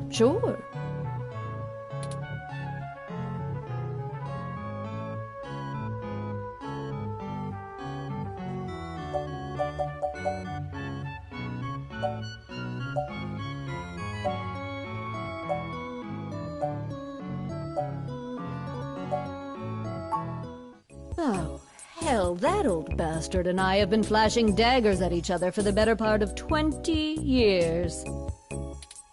I contracted out the software development for our first-gen direct-link VR neural implants to System 1. Things were going great, but after the first models sold like gangbusters, Yannick tried to get into bed with me, literally. I turned him down, very politely, I might add, and then, suddenly all of the cooperation between our companies dried up. We've been at it back and forth ever since. I'd be damned careful about trusting him if I were you. He's a snake, and he'll do anything he can to get what he wants. Still, I suppose if he tried again now, I might not turn him down. It would be fun to needle him about me still having my own company when he doesn't have his.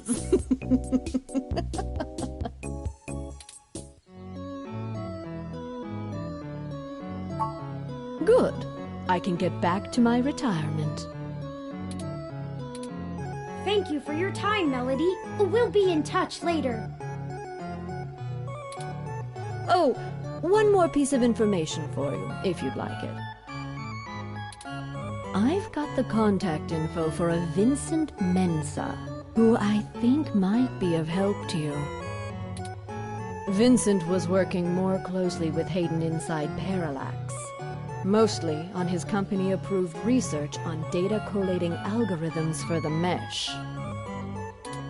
I'll send him a message and ask him to meet you somewhere. He owes me a favor anyway, and might be able to give you some more information on anything else Hayden may have been working on. That would be fantastic, Melody. Perhaps Golden Gate Park? Be careful, Turing. I don't like Fairlight's stench all over this scenario. Don't show him too many of your cards. Cards? This euphemism is unfamiliar to me. Don't tell him anything if you can.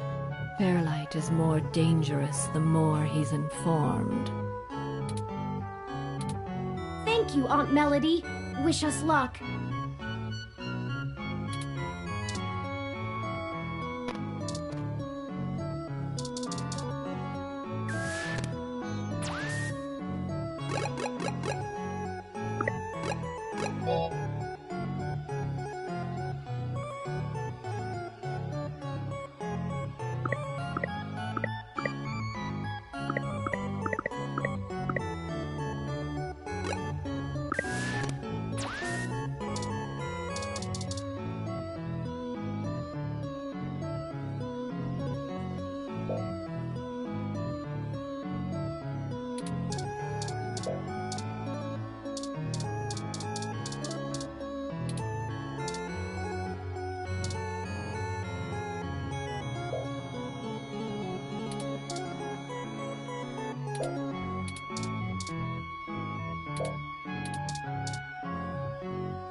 The door's open. No need to ring the... Let's just go in. The door's open.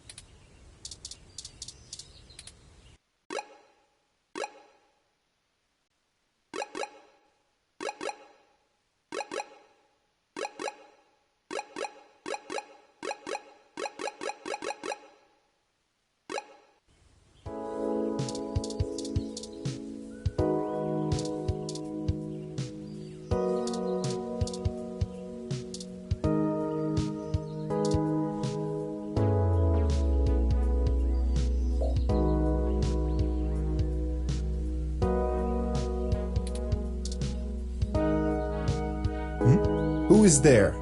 I cannot see a thing.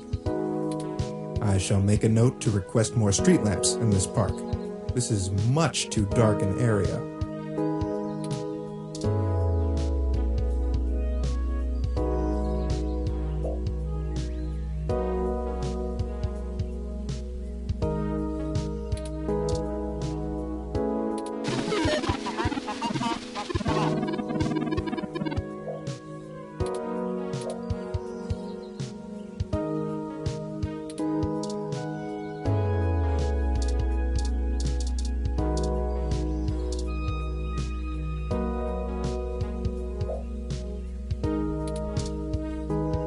Not bad. I want a chalk drawing of me.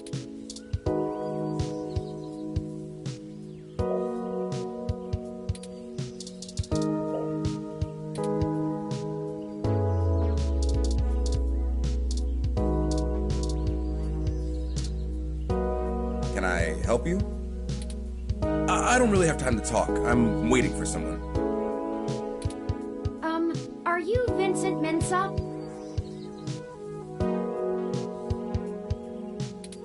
We're here for a meeting on behalf of Melody Flores.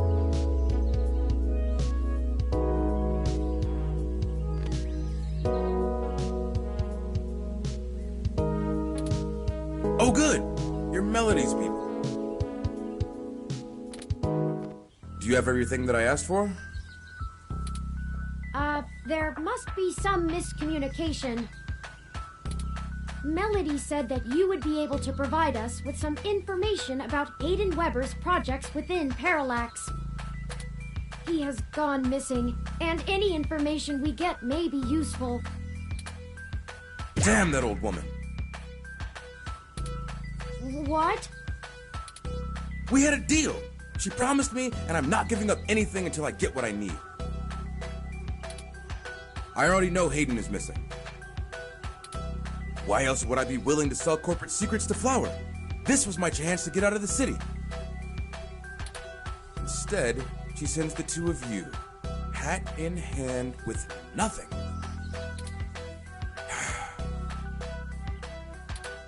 I'm assuming you're Hayden's little pet AI?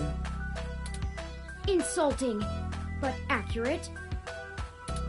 Look, I'm sorry to come off callous. I do want to help. Hayden was a colleague and a friend, and I want to know he's okay. But I also need help getting the hell out of Neo SF, and now. My info is my leverage, and it's not for free. I'll just have to find another buyer. Maybe after I make another deal, I'll be able to pass it to you. Perhaps we could assist you? My friend here is a terrific journalist. Being skilled at hunting down people and information is part of the job. I don't know. Look, I need 100,000 credits, an untraceable car, and a fake passport for me and my wife, Francesca.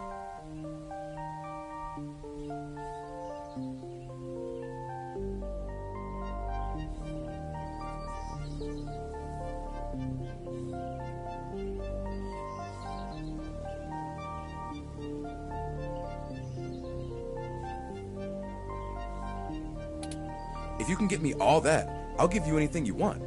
Hayden's research notes, what I know about Parallax, my company's security credentials, whatever. If you're really sure journals can come up with that kind of stuff in one day.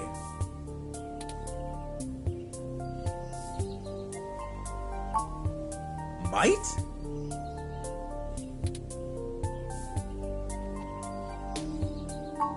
Dear God, I'm doomed. Melody only gave us a rough sketch of what you need. The more you can tell us about the situation, the sooner we can fulfill your request. Sure, as long as it isn't the juicy stuff.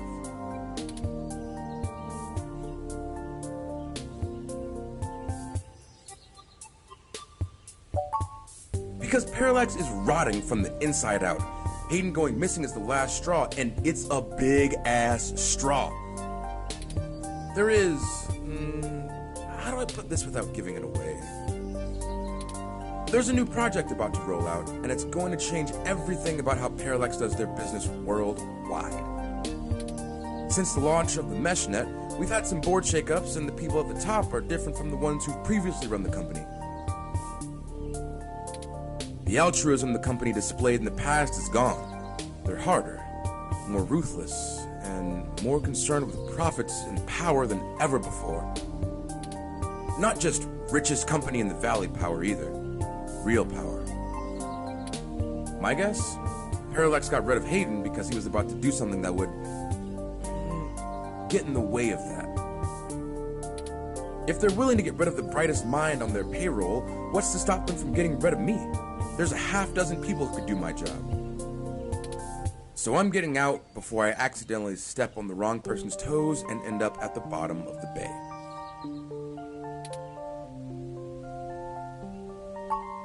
I'm the head applications engineer for their data analysis division.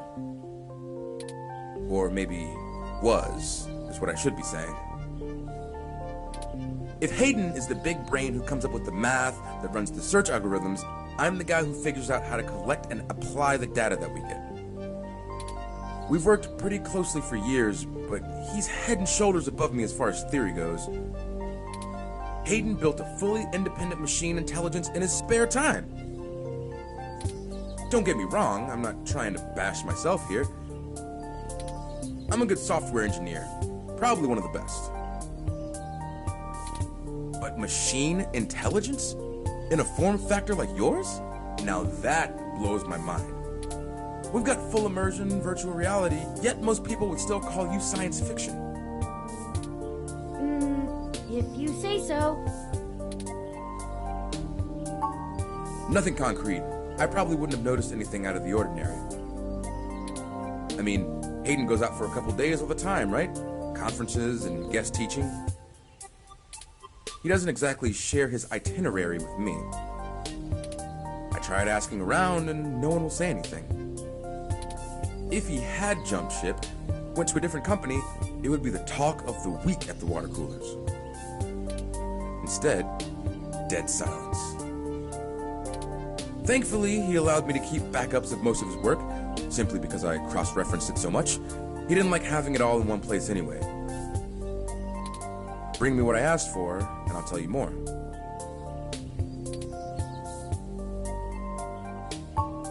Sure, I guess I can stick around here for a while. I need to make some calls anyway. If you do manage to get what I need, bring it here today and you'll get anything you want.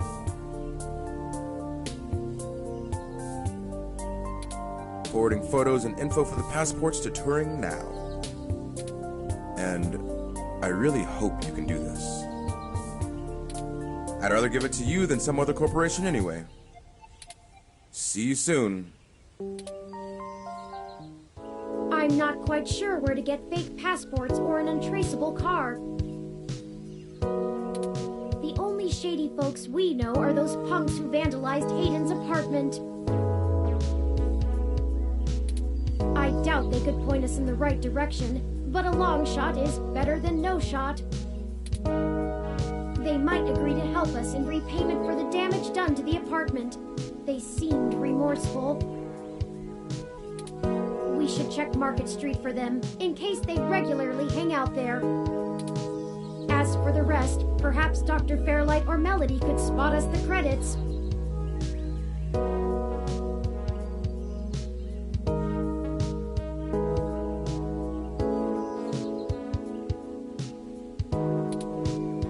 That certainly is no small amount, but is unlikely to cause much consternation for either of them, assuming they are as dedicated to helping as they claim. Melody is assumably home as usual, and Fairlight did let us know he'd be at the hospital. We could ask either of them for assistance. Up to you to decide which would be a better course of action.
Wipers look scary, pointed out like that.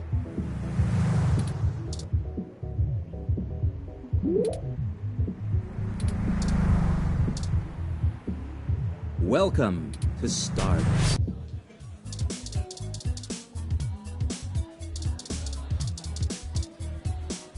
No VIP access today.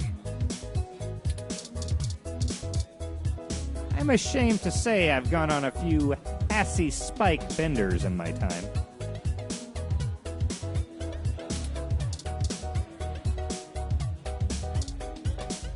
Oh, look.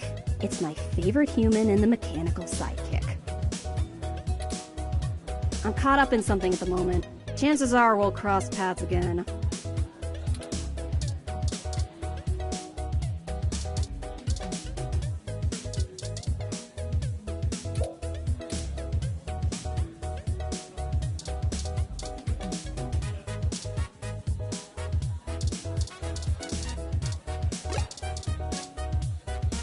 Hey, friends. Later, you two. Bye-bye. Oh, hey there. Do you need something? Later, you two. Bye-bye.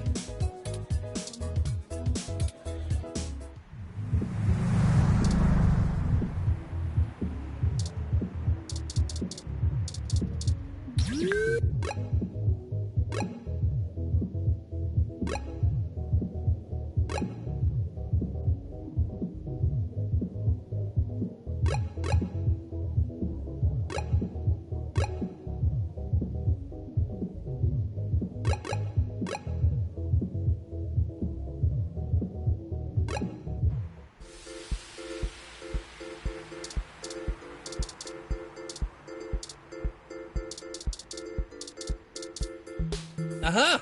Taken to our calls like a fish to water.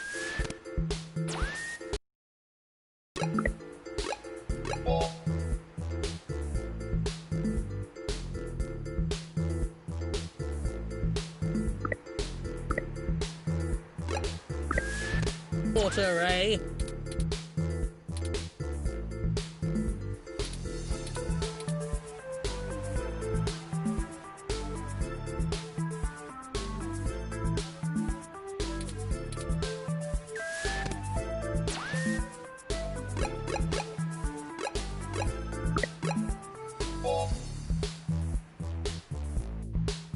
Sharing the pamphlet is the best way to spread our information and ultimately to strengthen the movement.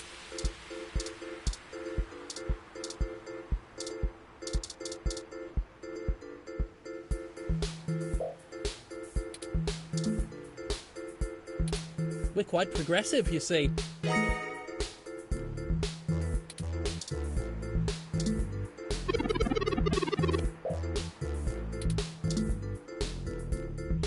Welcome back!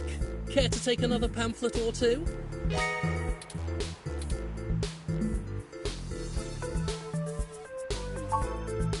Ah, the cold weather has made organising demonstrations a bit difficult, to say the least. But I refuse to relent in our mission. Rain or shine, sleet or snow, I will not rest until I stop these abominations from undoing God's almighty work.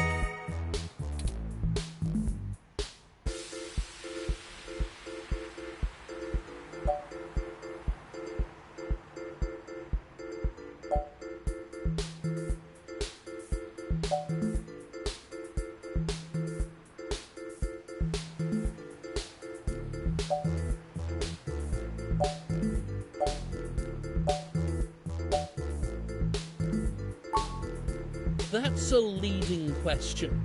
Of course, some people have life-threatening afflictions, and it's a good thing that science has evolved to treat all kinds of diseases.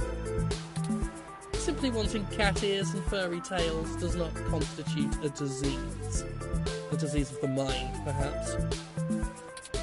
If the government strictly limits genetic alteration surgeries to only life-threatening emergencies, well, there would be a start towards undoing the damage. We are not God. We were made in his image, and his image did not include fur.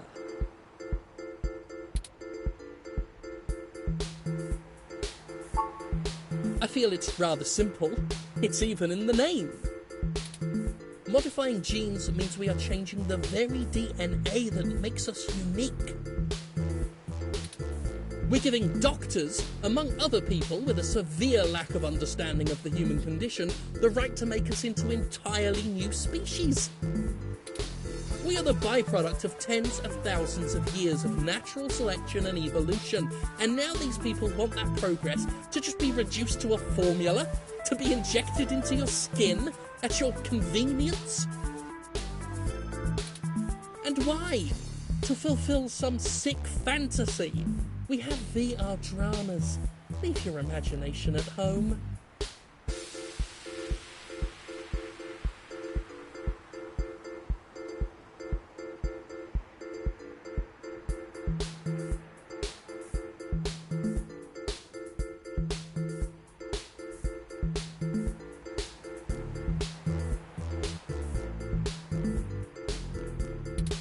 Besides, why should we give these self-proclaimed animals the same rights as humans when they clearly don't want to be human?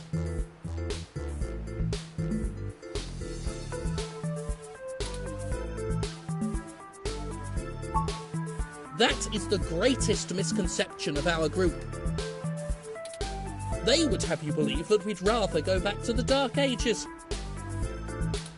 Oh, sure, the human revolution wants people to go back to washing clothes by hand down by the river, right? We'll all go back to playing with sticks, yes?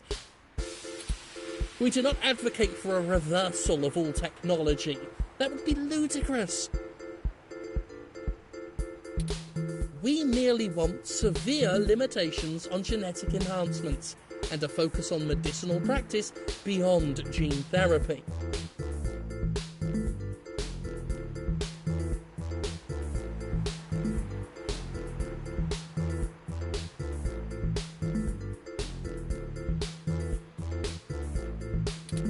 That would include an outlawing of cosmetic gene therapy, yes. People parading around in fur and scales as proud abominations. We need the government to protect these patients from themselves.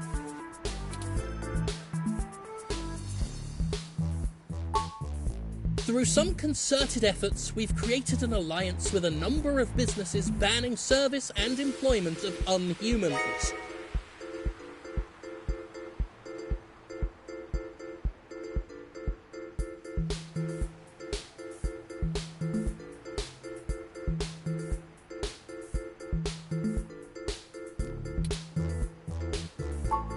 Yeah, they call themselves hybrids, but we call them what they are.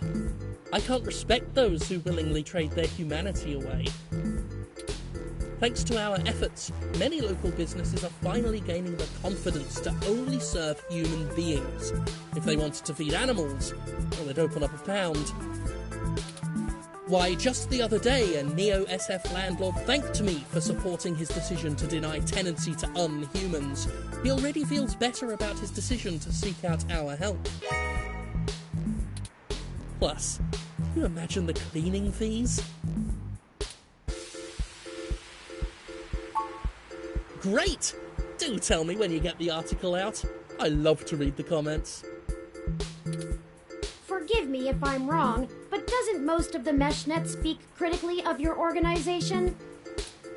Oh, that's cute. The robot wants to join in the discussion now. Yes, this is true, though historically most revolutionaries are unpopular when they're in the middle of the fight.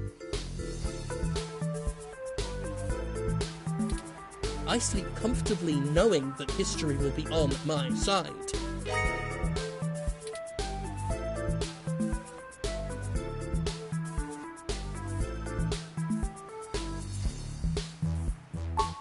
Why, thank you. I appreciate bold integrity from good journalists like yourself.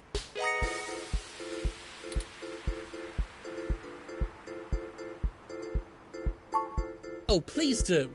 Have a lovely day now. And remember, God designed you perfectly just the way you are.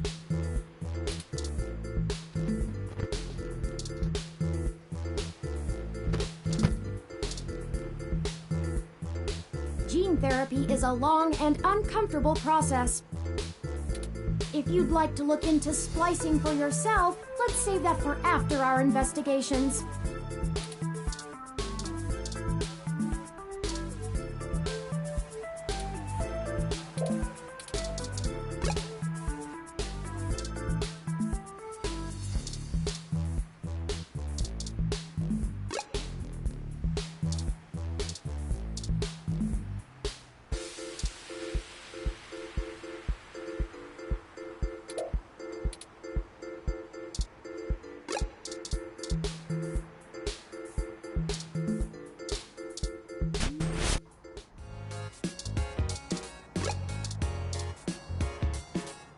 The Hassie Round will help you get your Hassie fix.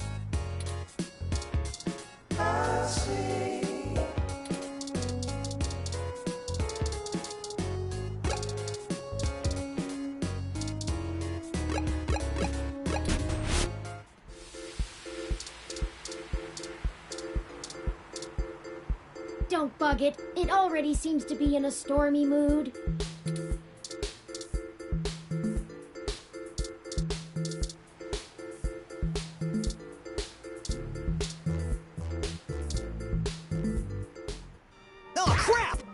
Reporter in the bot again.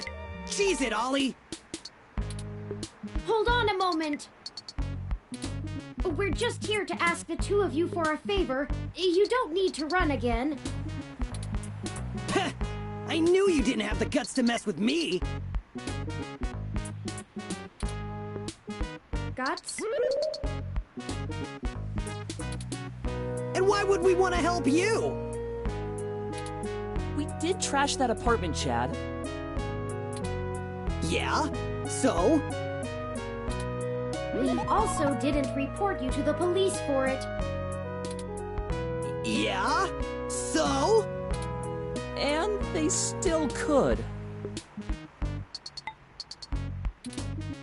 Oh. Alright, well, spill it then. I ain't got all day. Can't you see me and Oliver are busy?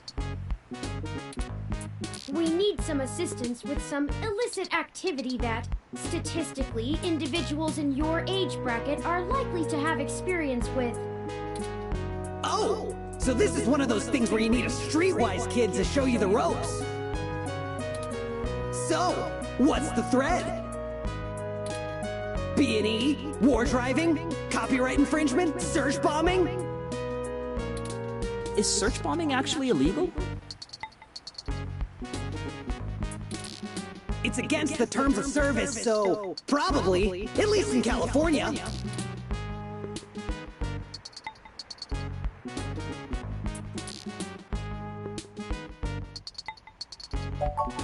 My school? Pfft, you don't know me like that, but whatever. Ollie can whip up a couple that'll work good enough to get you past a bouncer or a cop doing sniff tests. He's a wizard with a printer and a lifted wallet. It's more complicated than that. We need falsified passports that can get 2 people past the border safely. Oh, yeah, I don't think Ollie can do that. Can you? Not without equipment a lot more expensive and illegal than what I already have. What about that guy who got Elise that unrestricted mesh card when she was on probation? That's not really the same thing, Chad. But it wouldn't hurt to give him a call. Give me a few minutes. This guy is pretty sketchy, very cloak and dagger. I'll have to play middleman. Excellent. I'll forward you the relevant documents and photos. Oh man, now I'm starting to feel left out. Ollie gets to show off all his cool connections.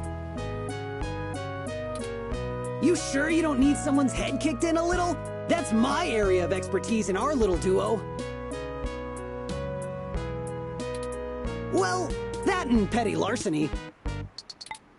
We might have something that will suit your skill set. Let's just get the passports first, if you can stay calm for that long. You sure yap a lot more than any of the ROMs I've ever owned.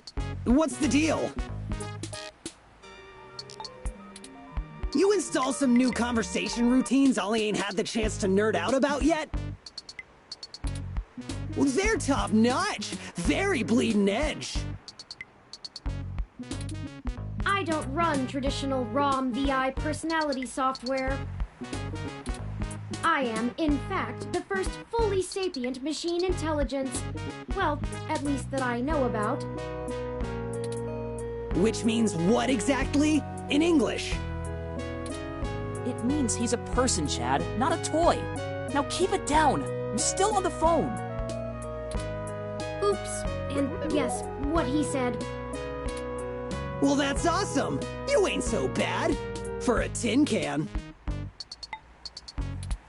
Tin can? Really? I'm composed almost entirely out of plasteel and silica. Has no one come up with better insults for robots since the turn of the century? ROMs have been out for almost 2 decades. Yeah, that's a good point. Give me a sec. I'm pretty good at name-calling, too. Oh no, I'm sorry I brought it up. Just hold on a second. Underclocked? Oh, BitBrain! Don't hurt yourself, Chad. I'll get back to you, Bubblehead. Okay, I talked to the guy. He said he'll do it, but he only works in trade. A couple of passports are gonna run us... 1 signed poster for Magical Commander Yukino? Yukino at the Gates to the Deep?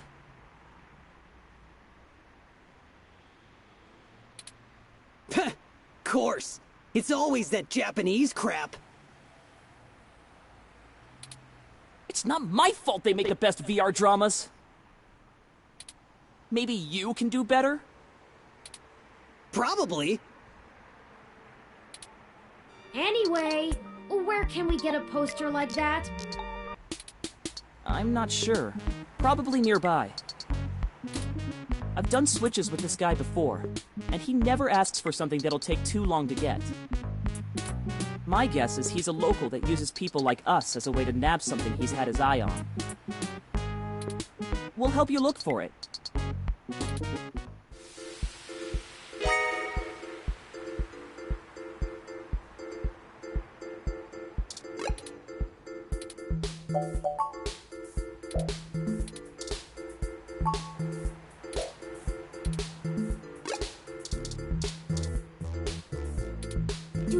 have any idea how much that would cost?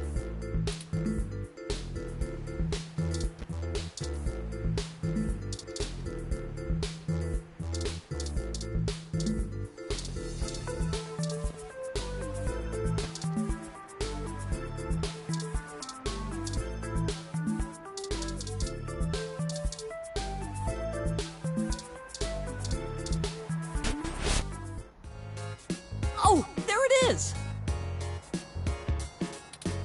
I knew I saw a poster for Magical Commander Yukino somewhere around here. I should have remembered Ramona had one. You know this lady? Sure. We talk sometimes when I'm getting our drinks. You're usually too busy provoking people to notice. You call it provoking. I call it spontaneous enthusiasm for healthy rivalry. There's a bit of a line. We'll have to wait a few minutes before we can talk to her.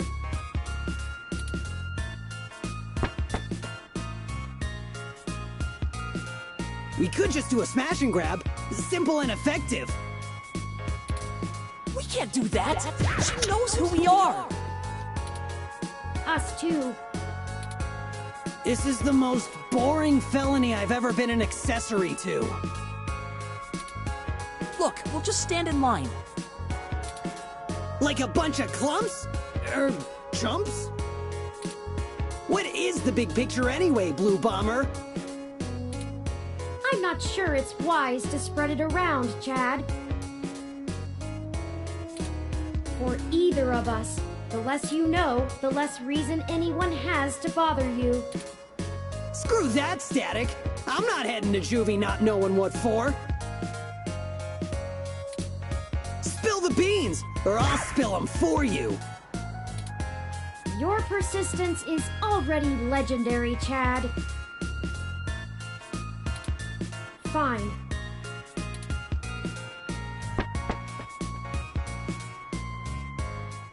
If you really must know, we are going to trade the passports for some information regarding the disappearance of my creator.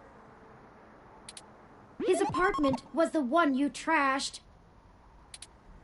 Oh shit, that Hayden dude is your dad? And they snatched him? Oh, that's so messed up. Well, Dad after a fashion. He raised me. Man, I hope you find the dudes that took him. I hope he's okay. It seems very unlikely. Oh man, I don't know what to say, you know? I mean, I still have my dad, but he's... Chad? He's never really been around. Too busy trying to save the world from itself.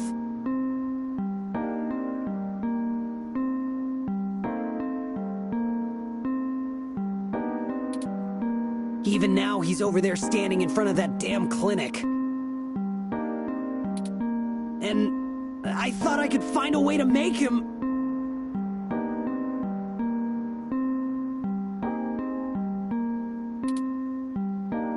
Whatever. I might as well nuke that drive. It ain't gonna sink.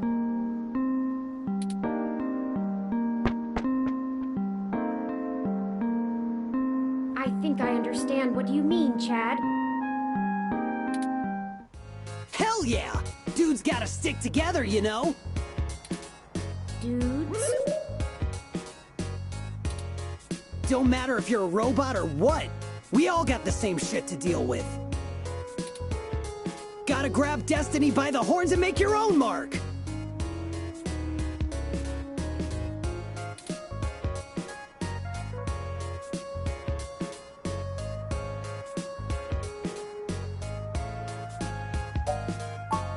People keep saying that, and I keep wanting to punch them for it. It's probably the hair.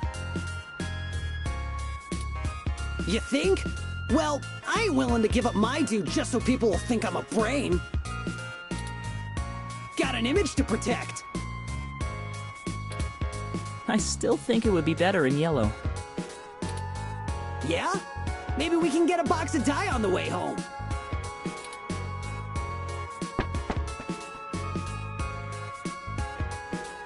The line is finally cleared up. Let's go talk to Ramona.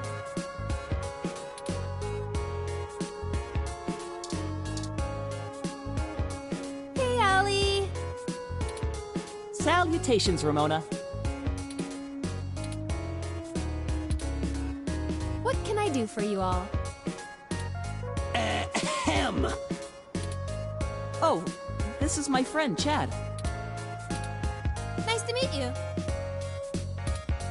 Yeah, you too.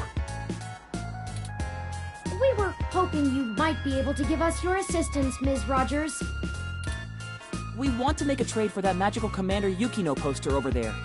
It's necessary for us to get some pretty important information. No way! Not happening. Nuh-uh. Yukino is off limits.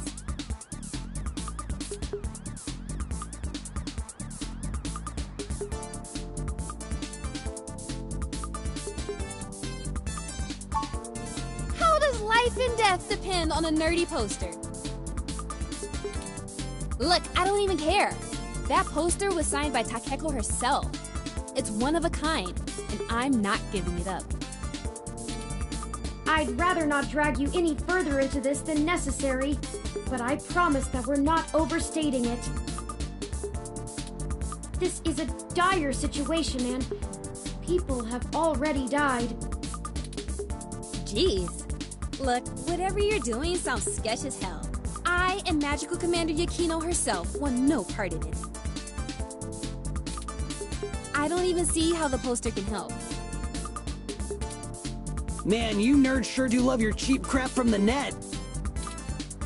Cheap crap! I'll have you know that poster is worth hundreds of credits. Maybe more. Takeko passed away years ago, so there aren't any more of them getting signed. It's special. Sure it is. He doesn't get it. He's not in the fandom. Thankfully.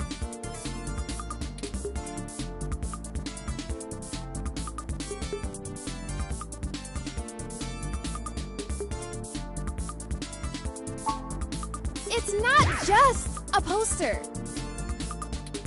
It was a gift from someone. Someone I care about, okay? Besides, you can't get another one. Takeko passed away a few years ago. Perhaps there's something else that would make a suitable trade? You aren't hearing me, are you? It has sentimental value. You can't replace that. Look, you'll just have to order something off the mesh, because you can't have this one. Oh, we don't have time. This lead will dry up by then. Keep me out of this.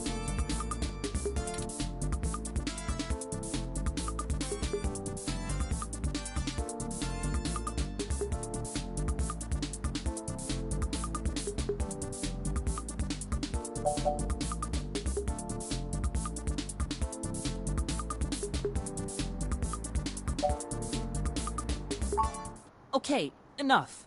How about this for a trade? I have an original keyframe cell from Pretty Champion Sailor Sirius, signed by Takeko at home. Whoa! You have a signed Sailor Sirius cell? That's super rare!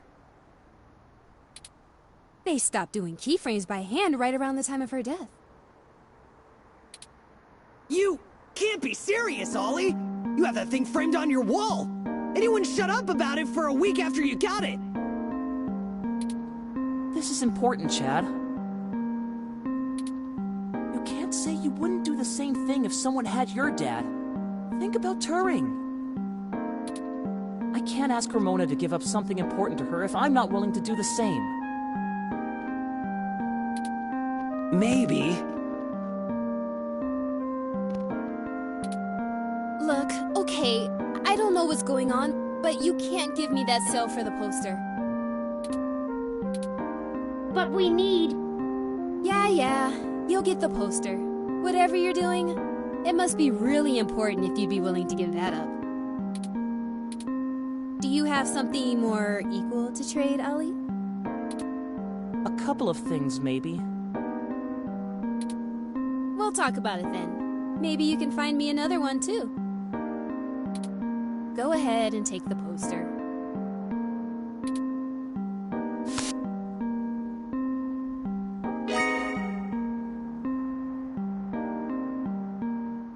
Thank you, Ramona. Yes! I can't tell you how much it means to us, Ms. Rogers. Sure. And, you think I could see that sale sometime, Ollie? Of course! I'll bring it over when we talk about the trade. So cool!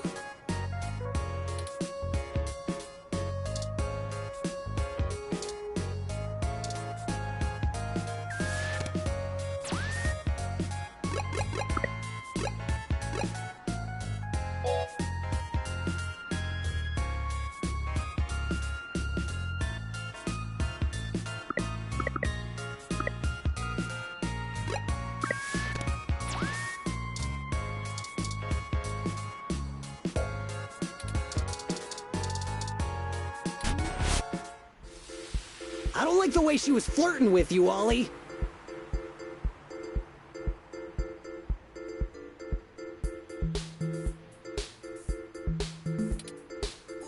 What are you talking about? I know flirting when I see it, and I'm saying I don't like it. Not one bit.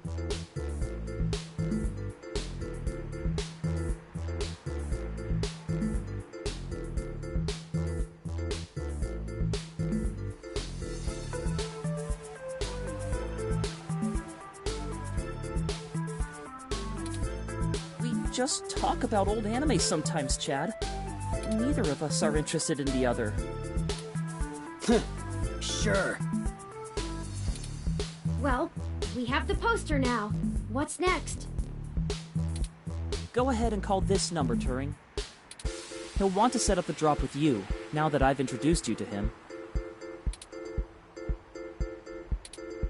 Sure. Change the subject.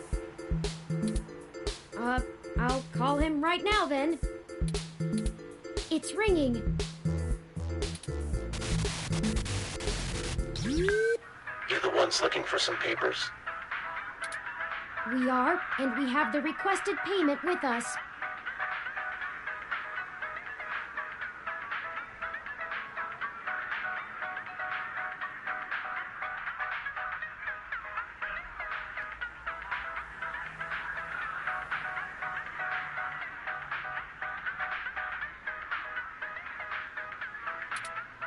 Good. We're gonna do this real professional-like. You know Stardust? I do. Head there. Leave the poster behind the Megaphobator arcade cabinet, and get out. Come back 10 minutes later, and your stuff will be behind the machine. I understand. Good. I'll be waiting.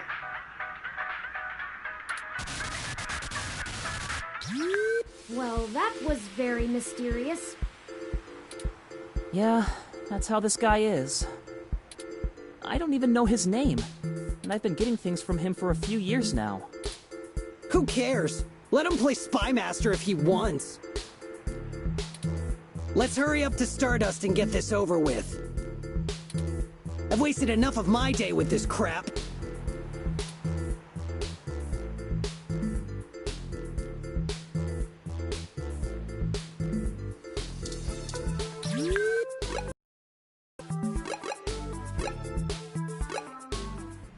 Go inside to make the drop. We'll wait out here. Yeah. Don't want to get our IDs taken. I suppose I should feign surprise? Hey, it's a pretty cool set. Even if it is like 1,000,000 years old. They don't really care about the IDs unless you try to hit the bar. Found that one out the hard way. We would have been fine if you hadn't taken a swing at the bouncer. So I like the hard way. We'll be right back, gentlemen. Try not to set the building on fire while we're gone.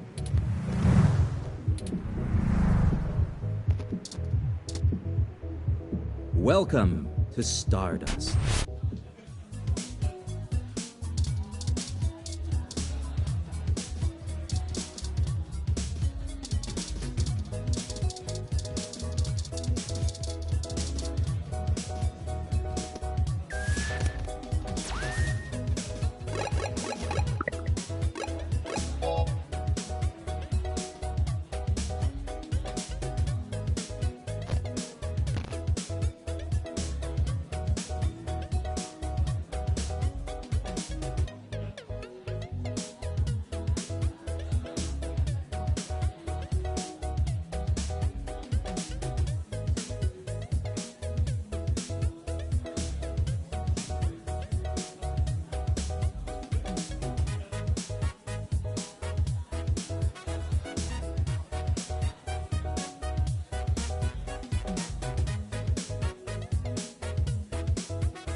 Well, that should do it. That was an awful lot of fuss over a poster. I just don't understand the appeal of merchandise like this. I keep my important possessions on my data drive.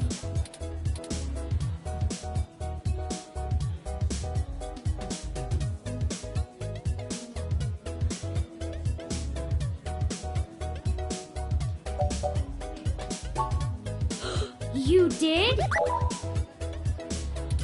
Wait. No, you're being facetious. I haven't even told you when my birthday is, and it isn't for months. Still, your point is made. I should not be snobbish about other people's interests. Maybe I'll give Magical Commander Yukino a try when we get some downtime. But that's enough navel-gazing. Let's head back outside so our benefactor can make the trade.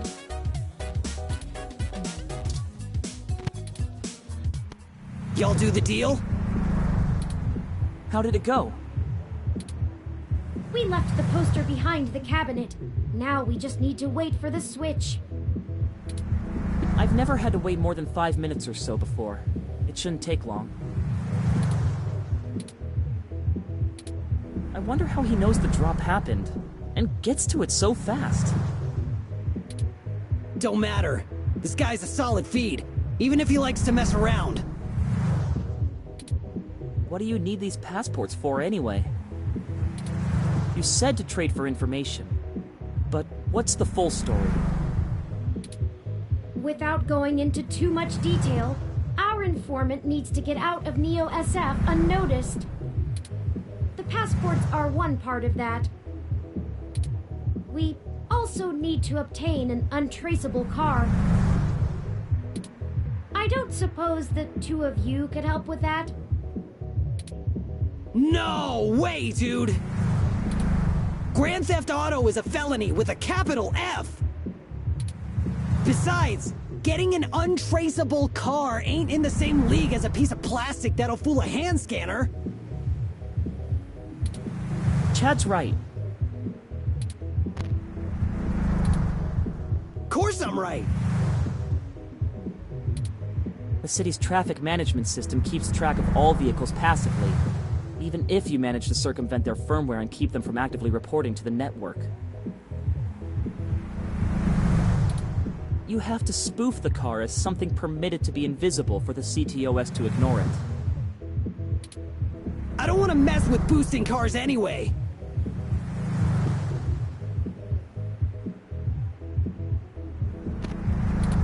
The junks run that racket in Neo SF, and they don't play nice. Especially with the HR. Well, thank you either way. You've both done us a huge favor. Call it even for the apartment. Yeah, Blue. No hard feelings. You give us a call if you need anything else, long as it'll help you find your pops.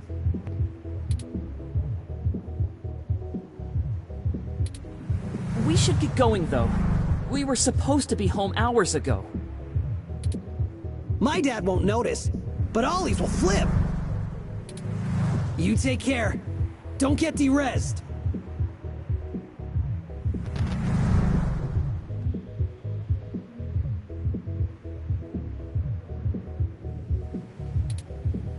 See ya! Goodbye!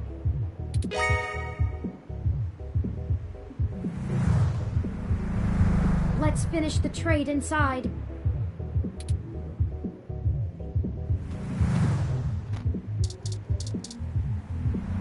Welcome to Stardust.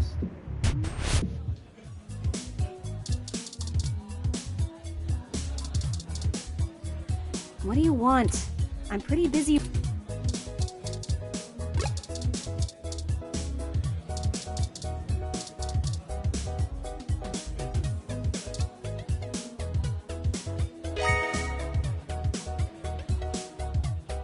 Here the passports are, just as advertised. Now we need to find a car. Jess is right over there. Perhaps she may know someone who can lend a hand.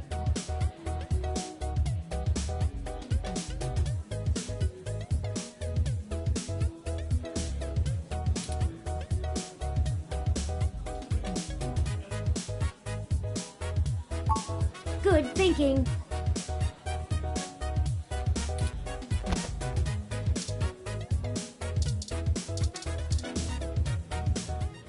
Did you find your guy? Or wait, let me guess. There's something else you need from me. Well, you haven't been terrible to deal with so far, so I'm willing to hear you out. Barely. We need access to an untraceable car. An informant of ours needs to get out of the city without attracting the attention of Parallax, and is offering valuable information to us in exchange. Seriously? Jesus, what kind of shit is in your life anyway? Actually, don't answer that. I don't want to be legally liable. I'm not sure why you think just because I defend a few folks in the rougher parts of the city that I would have that kind of connection. And even if one of my clients did run a carjacking business, it's not like society is clamoring to give hybrids legal jobs. Regardless, I'm not going to be an accessory to a felony, or let one of my clients be either. I won't go down that path. I wouldn't know where to start anyway.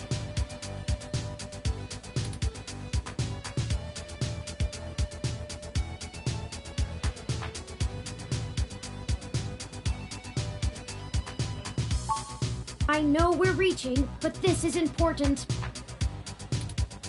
You just don't quit, do you?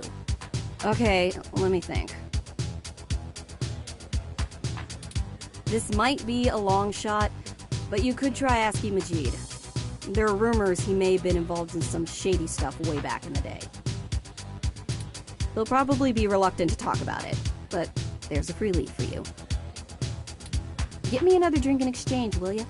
Later. Huh. That went better than expected. I wonder if my charm is starting to pay off for us. Oh, you performed admirably as well.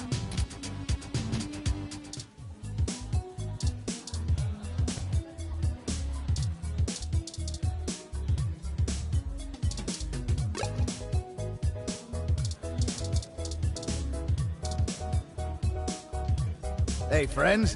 What? We were hoping you could give us a little info. Sure, but first, let's get you a drink. What'll it be?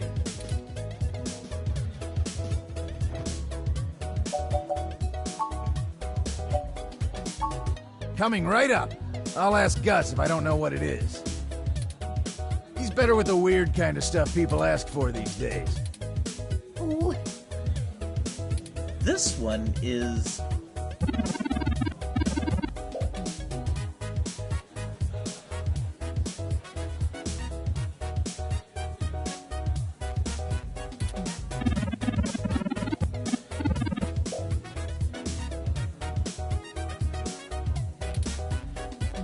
Does that sound good?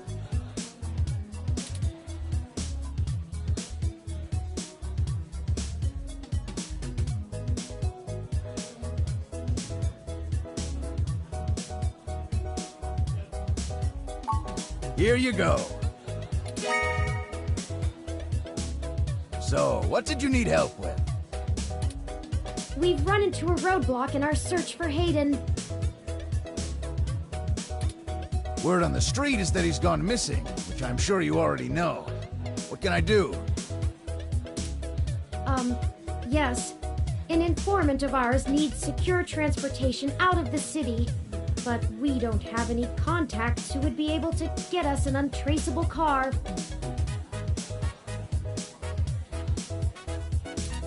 Jess mentioned that you used to engage in certain extra-legal activities. Perhaps you could point us towards someone who could help?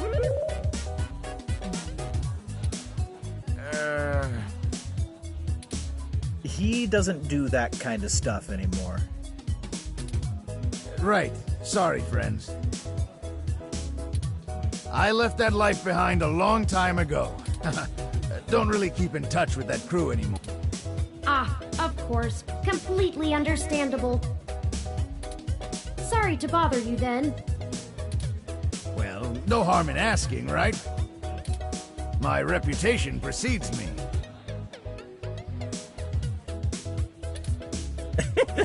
Don't let it go to your head. Gus, I need to go to the back and gather up stuff to restock for the rush later on. Mind manning the bar for me? Take your time. I think I can keep things under control. Thanks. Love you, hun.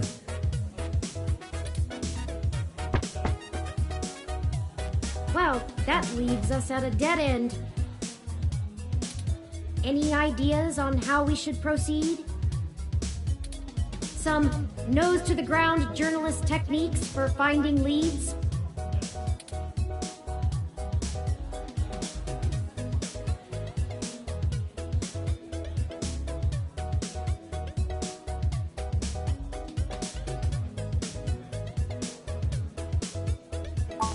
No, Tomcat has already stuck their neck out for us too often.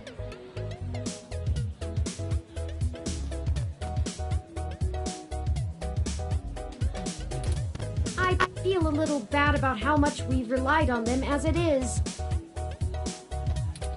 And besides, this is a considerably more felonious action.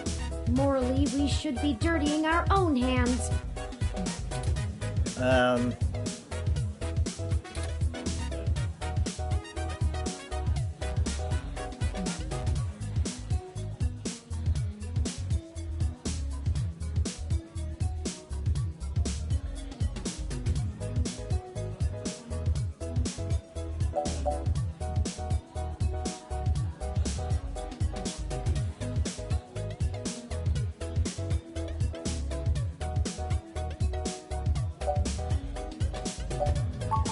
That might be our only option. Though, last time we had to have Jess vouch for us so we wouldn't get sold for parts. Well, I'd get sold for parts. I don't know about you. Can you even use human parts for anything? Regardless, we might have to chance it. I hope you can ask around without drawing too much attention to us. Oh, come on. Okay, the two of you are killing me here. Look, don't tell Majid about this. But, here.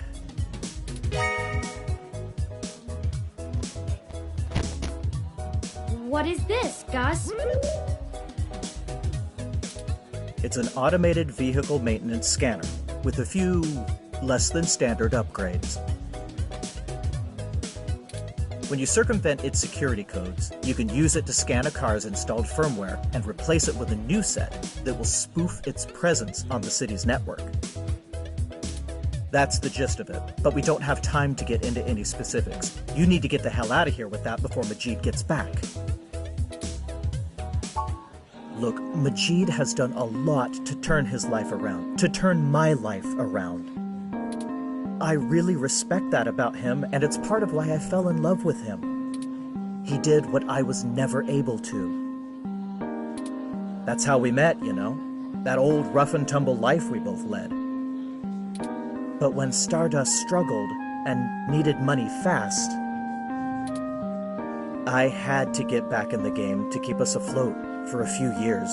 I told him it was all angel loans, donations from patrons, lots of things.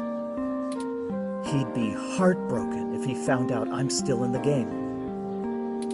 I had to do whatever I could to keep our new life, even if only one of us is really living it. I may as well give this thing to someone who wants to use it for good, too.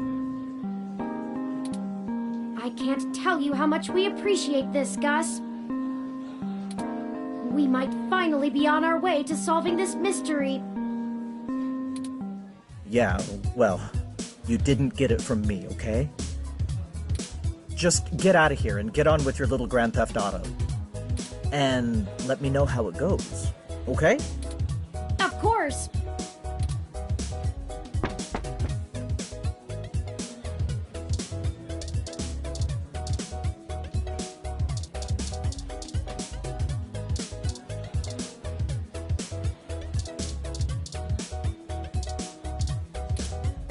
Huh.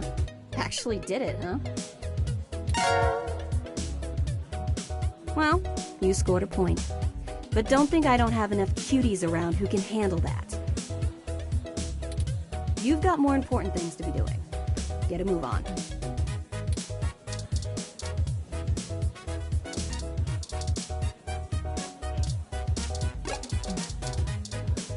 I gave you what you wanted, right? I have cuties to meet.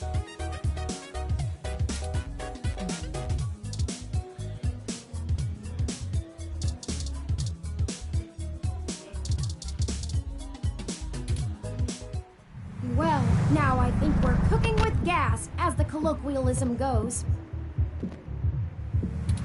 I'm searching the mesh for instructions on how to use this device as we speak. Let's go look for some likely candidates. I should be ready by then.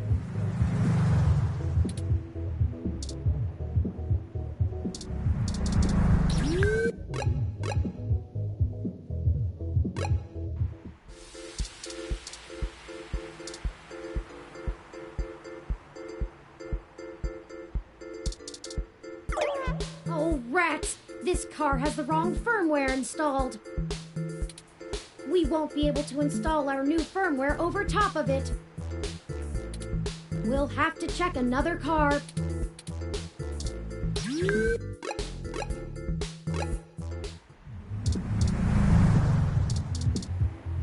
Success! This vehicle has the appropriate firmware version. Someone has been neglecting their regularly scheduled updates. Give me a moment to get everything installed. There. There are some other options here I can fool around with. Ah, interesting. I can put in preset destination plans for a future date. Why don't we go ahead and set a plan for the car to return to this spot in a week? That's more than enough time for Mr. Mensa to get away. Now we aren't really stealing the car. More like borrowing without asking.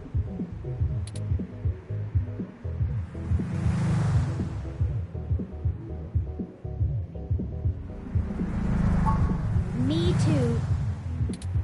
The car will drive itself to Golden Gate Park, and we can show Mr. Mensa where it is when we meet him.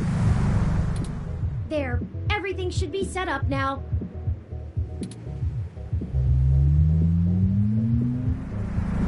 We still need to get the cash together before we can meet back up with Mr. Mensa.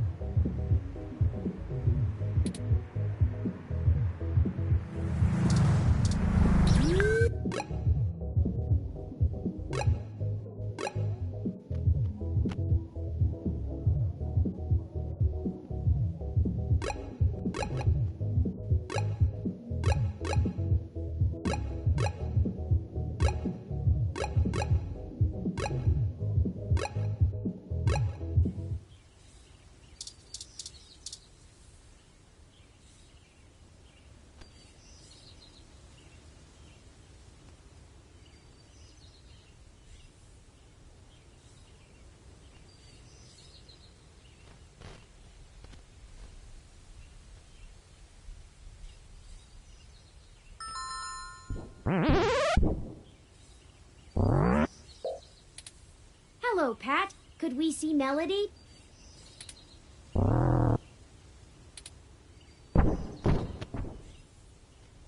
I guess that means yes?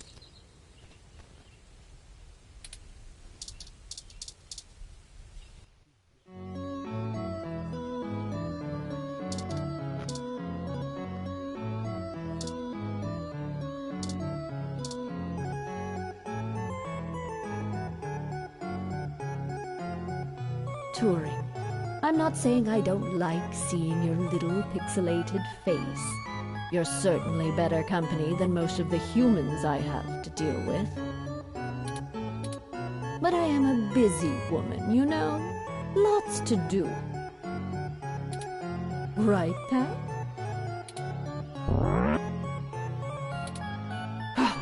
Traitor. Anyway, maybe we should space these little visits out a good bit further, hmm? Familiarity breeds contempt, after all. And I'm very good at contempt. I apologize, Aunt Melody. You've stated before that you like your peace and quiet, but we need your assistance. Oh, we're running with the aunt thing, are we? Another woman would tell you not to butter her up, but oh, flattery will get you everywhere with me. All right, what do you need?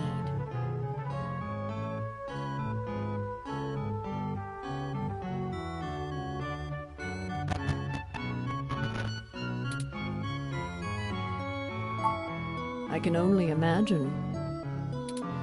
If he's willing to turn coat on Parallax, I bet he feels like a mouse in a cat farm. I know they don't actually farm cats, Pat. It was a metaphor.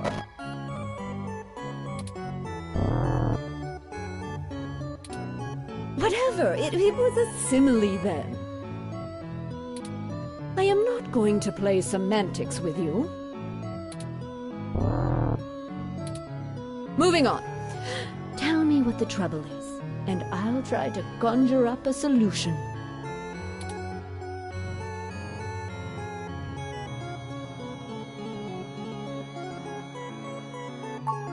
Yes, Mr. Mensa says he needs 100,000 credits before he's willing to speak openly. He also said that you already promised it to him, and that he won't be able to get out of the city without it. He'll give us the information once we have that, plus a few other things I'm certain we can get on our own. What? You can't even scrape together that kind of money? Your friend's not much of a journalist, eh, Turing?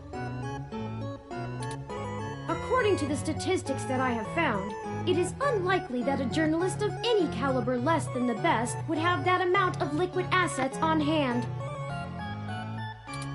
The pay for the profession just isn't that high, Aunt Melody.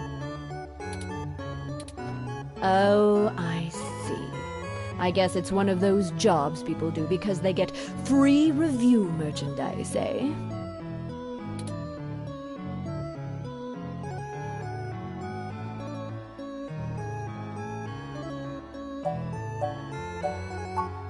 I can get you the money, Turing, but only because you're family.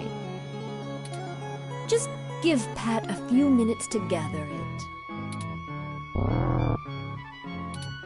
Yeah, just keep moving, you big brute.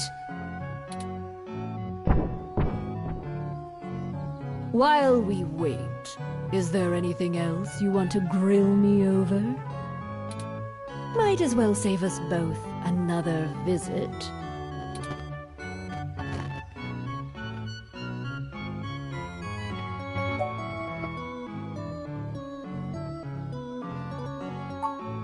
Smarter than I give him credit for, that's for sure. It's not the easiest thing in the world to measure, you know? He doesn't process language in the same way humans do, and even if he can understand me, my translation program just guesses at what he says most of the time. Oh, you have a translator running from your neural implant. Ah, yes, I'm cheating. Though, honestly, even without it, I have a pretty good idea of what he means most of the time. We've been together for a while now. Considering it only really works on large, typically predatory mammals, We don't have a lot of test subjects.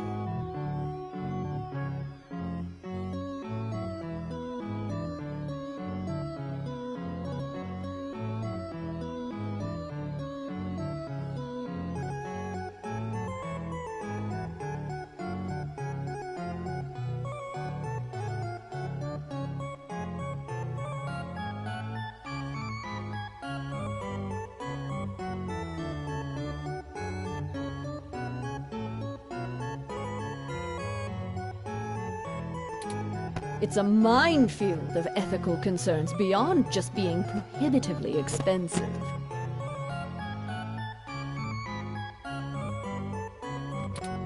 So Pat is a bear apart, at least until we can figure out how to apply the modified neural pathways without frying the brains of 90% of the subjects. The tech we developed is good, it just has a damned high mortality rate. Maybe one day there will be a bunch of talking tigers and dolphins building cities in the sea, but for now, we're stuck with creating beasts out of our own species.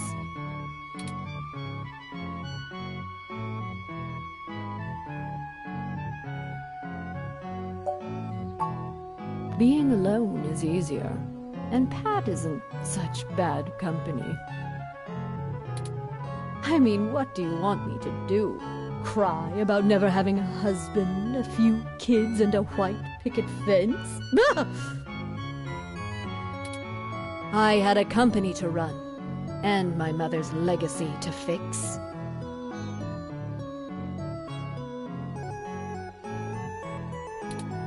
What's to say some spawn of mine wouldn't do the exact same thing to my flower, just the other way around? This branch of the Flores line will do well without any more knives being inserted in backs. Thank you very much.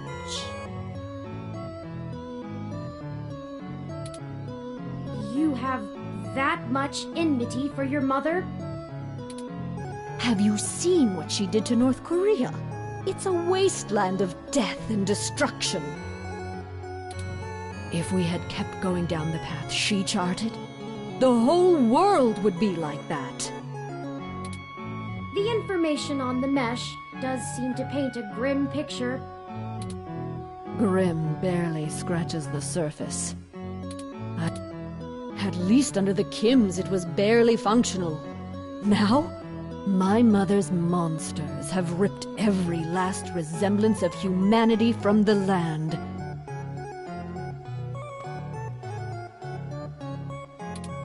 They stalk the night like horrific creatures of legend, keeping the populace in line through constant fear. A horror story straight out of the pages of Bram Stoker. That's her legacy. So I can't imagine I'd be a very good mother, just from the example I have to work with.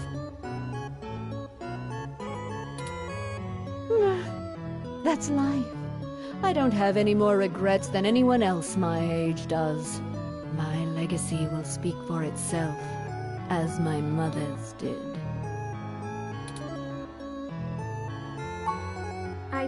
I do.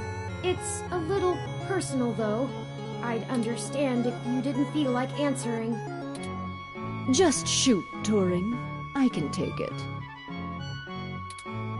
Long ago, you lost your mother. I was wondering, how did you deal with it? Hayden's only been gone for a few days, and I already feel like my circuits are going to lock up for good. Oh, Turing, I'm not the right person to ask. I hated my mother. She's everything I thought wrong in the world, and when she was gone, I felt nothing but relief that I could start undoing the damage she did. Never mind the fact I had to watch her waste away from the cancer. Death was a blessing for us both. Besides, you'll find Hayden soon. Keep your chin up. Oh, Blast it! Enough with this subterfuge!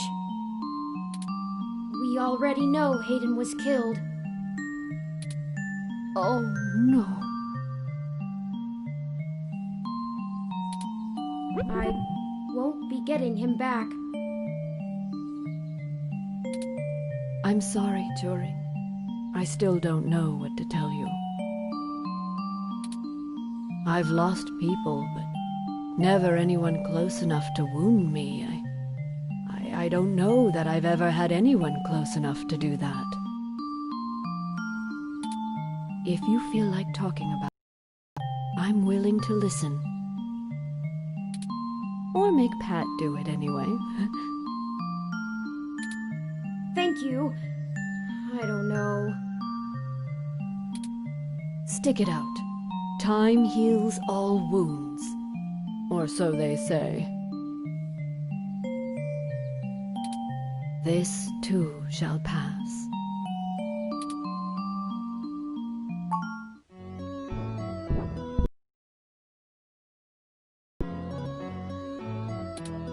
Oh, just in time then. Take the cash and get moving. I can finally get back to whatever it was I was doing before you burst in here. Thank you, Aunt Melody. Your help has been invaluable to us. Yes, yes. Brown nose later.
You've got things to do, too.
I did not think I would feel such a strong resonance with Melody.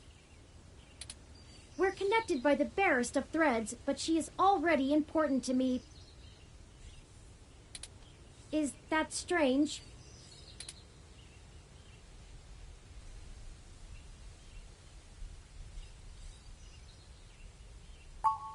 Very possible. I guess there's nothing to do but run with it.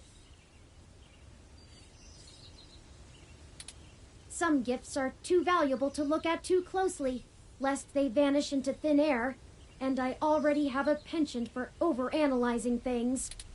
Let's get moving. Mr. Mensa will be waiting for us at Golden Gate Park.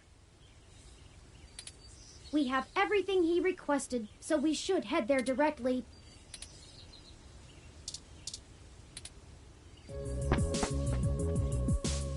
Detective Rivers, to what do we owe the pleasure? I wanted to check in with you away from the prying eyes of my corporate masters. It wasn't too hard to track you down here. Only took a slight abuse of power to follow your credit transactions in the AutoCAD system.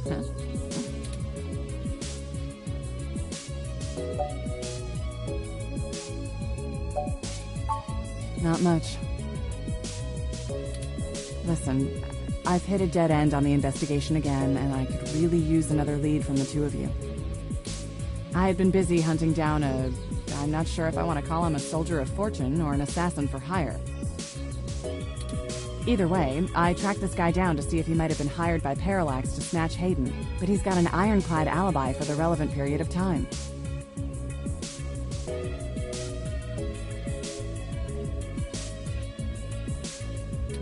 That leaves me with nothing. Nada. Jack diddly shit. Do the two of you have anything to give me? Otherwise, I'm back to hunting down the Froyo-hating robot ghost in the park. At least my superiors would be ecstatic, considering how much they keep riding my ass about it. We're on thin leads ourselves, Detective Rivers. We have a meeting with someone from inside Parallax who might be able to give us answers, but he's unlikely to want to talk to the police. I just wish this... Never mind. Buck up, Turing. I wish this was easier too. But with detective work, sometimes it's not about being clever. It's just about being more dogged and relentless than whoever you're chasing. You two are my new deputies, right? So keep your nose to the ground and keep digging. I still have a few contacts I can hit up to try finding out a little more. You let me know if there's anything else I need to be going after. Yeah, sure. Just get going. Don't forget, if you die, I'm gonna kick your ass.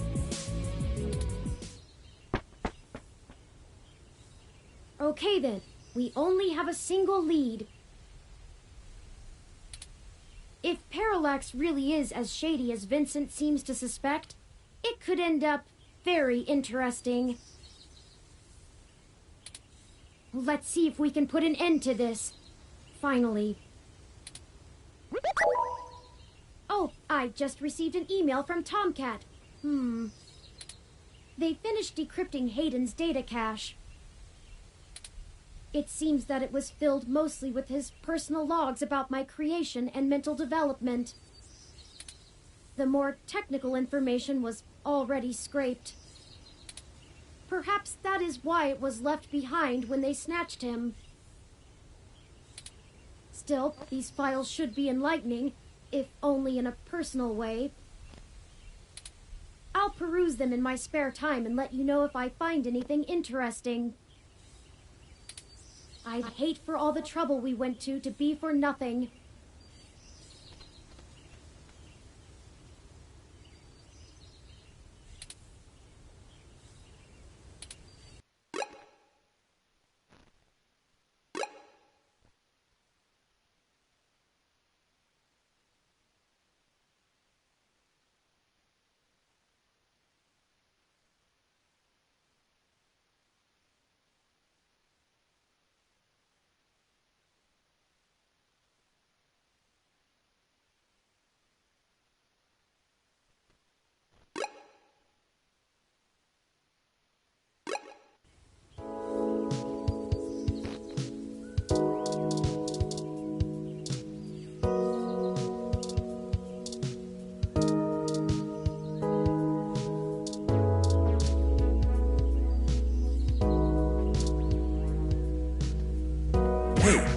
Did you manage to get everything? We did. Here you go, Vincent.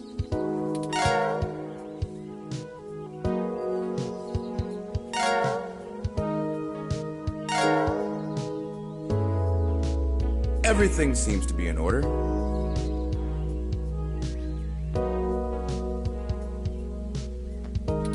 Here.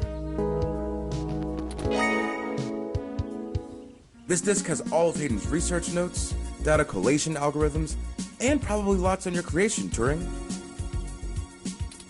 It should be everything myself and Melody agreed upon, until she added an amendment while you were out. Frankly, it's no skin off my back. Here. It's my Parallax employee badge. It should allow you access to their networks in case there's anything I've missed. You'll want to use that sooner rather than later. I'm not wasting any time leaving, and Parallax is pretty fast to revoke security. There's no way Hayden's clearance still works. And with that, I'm going to get the hell out of this country. The credit should tide me over until the heat dies down and I liquefy my shares through some relays.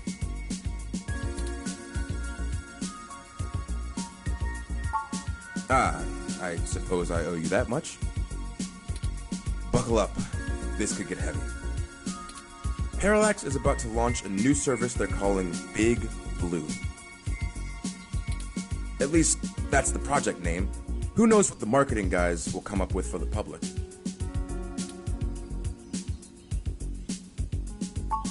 They're not even announcing the launch. This shit is dead quiet. Let me explain why. It's a distributed intelligence.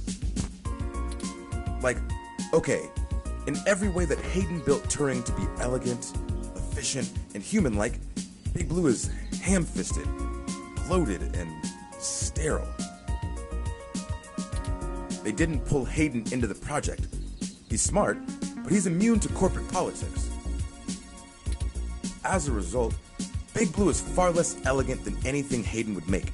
It lacks his artistry, and it's downright terrifying. It squats on the mesh like a spider and uses the spare processing power and memory from every ROM on the network to handle its intelligence processing.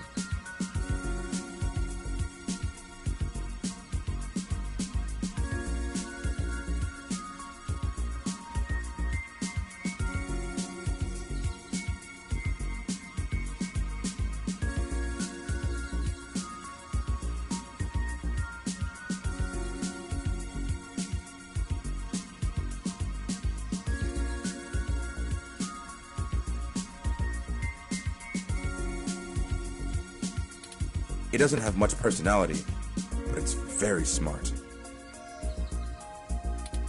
Big Blue is going to be embedded directly into the network and then self-modify to apply even more efficient algorithms as it develops them in machine time. Look, if you access every ROM, then you have access to every human and every bit of their own personal data associated with them.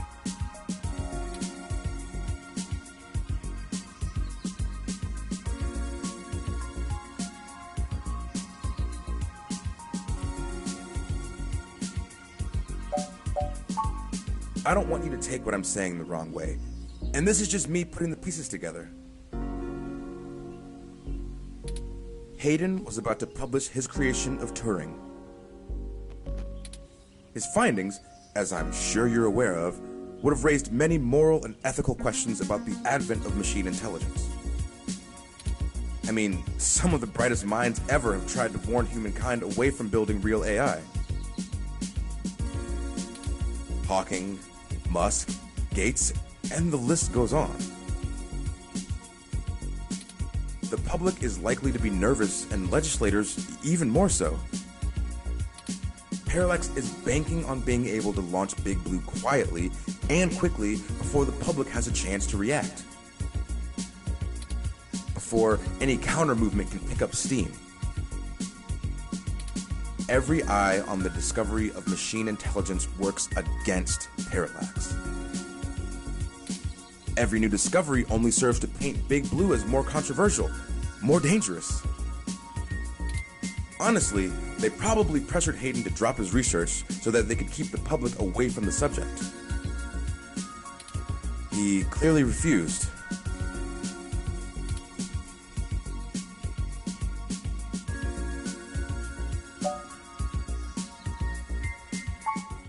I can't really give you a good answer to that.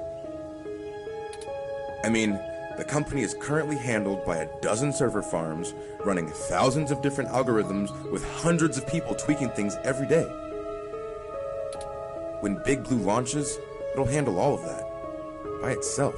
And there are shadier applications for it. I mean, if you can collate and analyze data and queries in the mesh in real time, what's to stop you from delivering the content you want rather than what the user wants? The potential for abuse is staggering. We're talking direct control of the information accessible to everyone who uses Parallax's services. That's something like 80% of the market. They could control elections, push the market in directions they want, even influence public opinion. All just by asking Big to do it. It's scary stuff. Having that kind of control would be a hell of a card for Parallax's hand. They'll go to pretty significant lengths to make sure it works. I'm only assuming they found out. His contract with Parallax affords him the freedom to work on his own academic projects outside of the company in his free time. He kept a trusted few of us up to date on his progress, bouncing ideas off us and whatnot. It's exciting stuff. Both Turing and Hayden's eventual goal down that road. I wouldn't be surprised if word of it got up to the board and made him nervous. Is the possibility that someone on the inside talked too far-fetched? I knew it all along. Hayden fell into trouble because of my existence. That's not what I want your takeaway to be. Hayden wasn't working on Big Blue. Knowing him, your creation might have been his clever way to stop it. Hey, no problem. I've had enough of this cutthroat corporate bullshit for several lifetimes. We haven't talked much, but I do believe you can find Hayden. I hope his research notes help you out. Be sure to let Turing help. She's a bright little bot.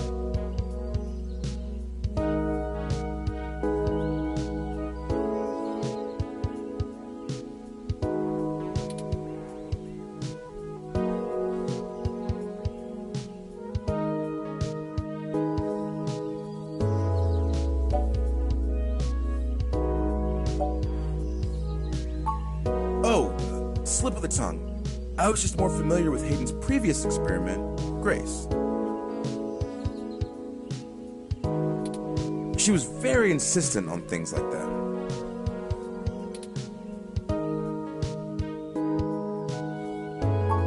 Well, honestly, I don't think I've made my mind up yet.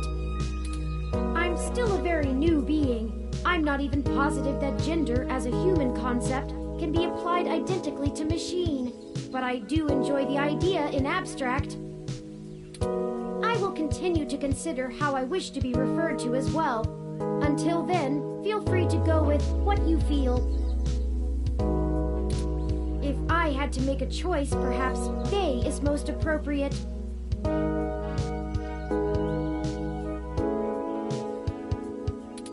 Most people assume it, obviously, but he is also consistently used. Perhaps it's because I'm blue? Oh my god. I'm listening to a machine postulate on how it wants to be referred to, like us. What have you done indeed, Hayden? Good luck, to both of you. Thank you, Mr. Mensa.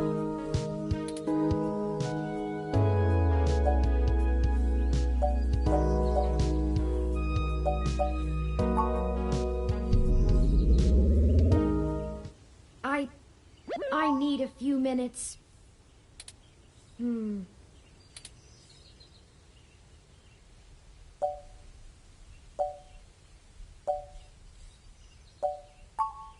I've been going through some of Hayden's personal notes from the data cache Tomcat decrypted.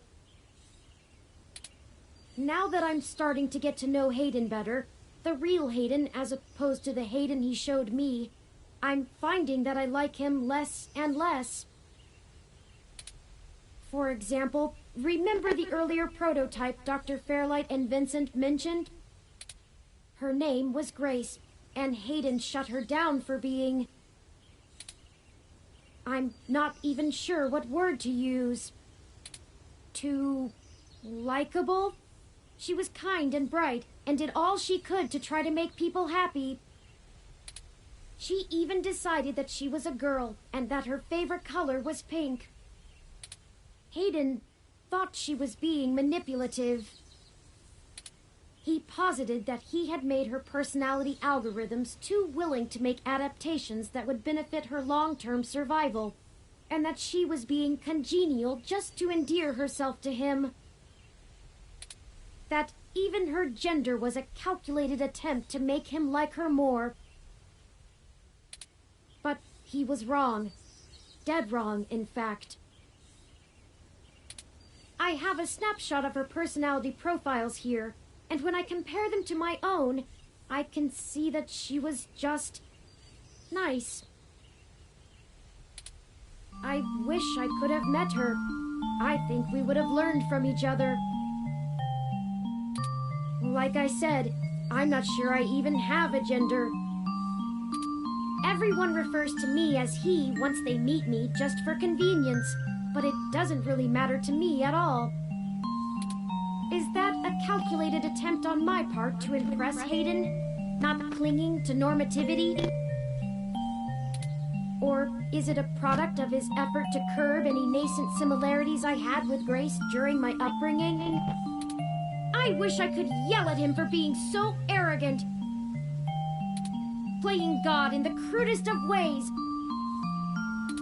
You can't choose to create consciousness and then take it away just like that. Even so, for all of that, I don't know. I still miss him. This all seems so inane, so senseless. They killed him because him building me would mess with a product launch?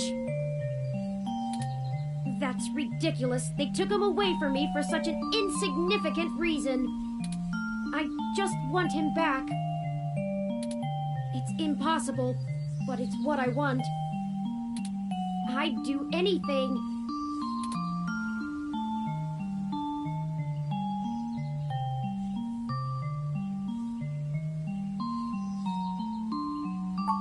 I'm aware of the Kubler-Ross model of grief. I think I'm somewhere between anger and bargaining. A testament to Hayden's craftsmanship. Thank you for your words. You're a better friend than I could have asked for. We have other pressing avenues of inquiry to make. Let's move on.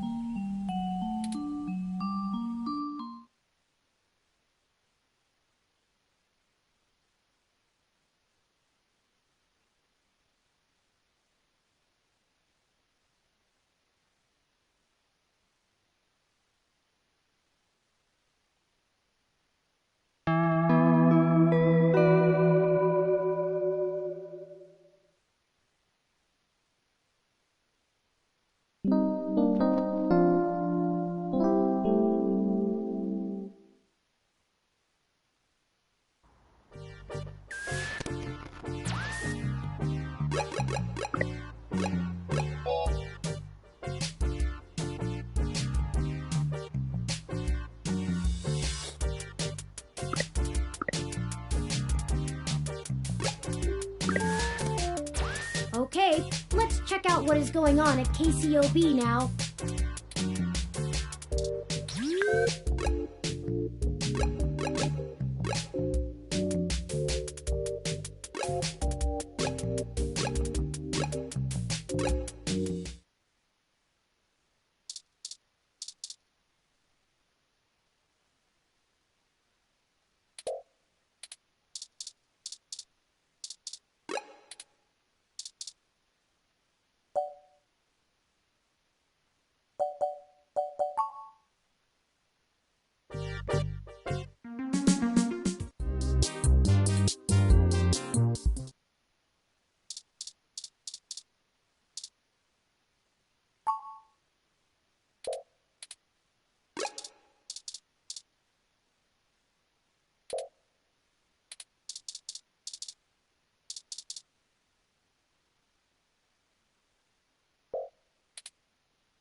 Ready to head out?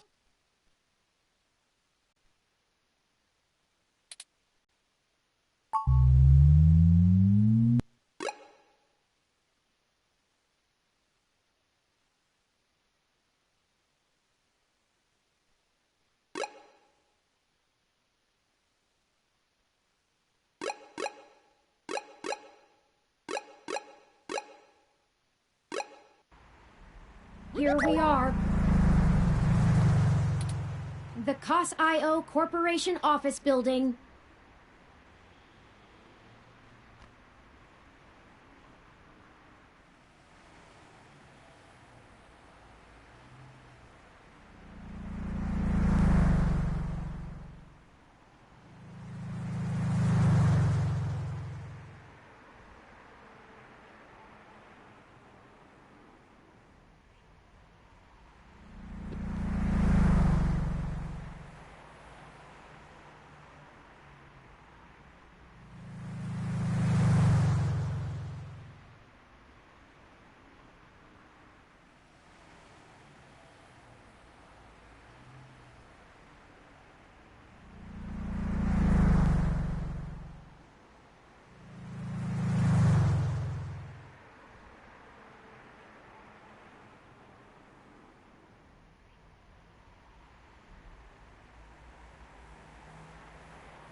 It looks like most of the businesses on this block are a part of the same corporate coalition under COS.io. Well, perhaps. At the very least, it means it's unlikely they're the ones interfering with Augmented Eye's articles. Not impossible, but unlikely.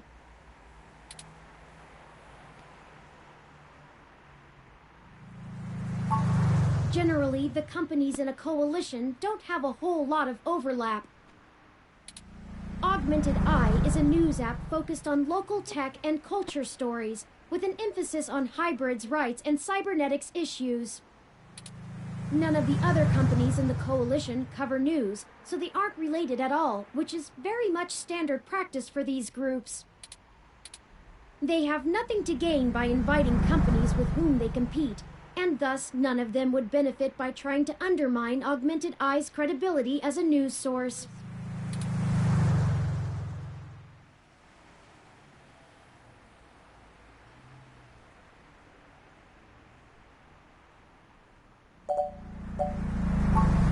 Yes, another news organization would be the most likely culprit here.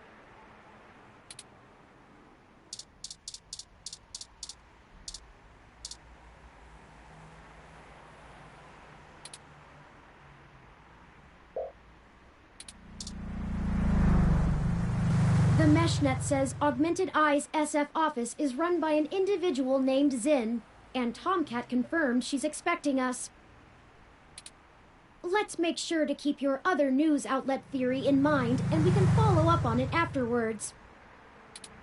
All we have to do now is head up and talk to her. No shenanigans this time.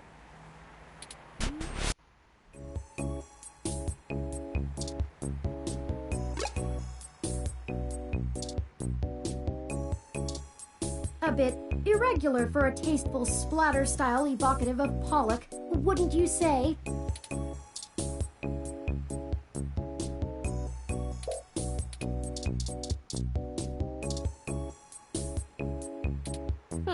Nice photo. Welcome to Augmented Eye.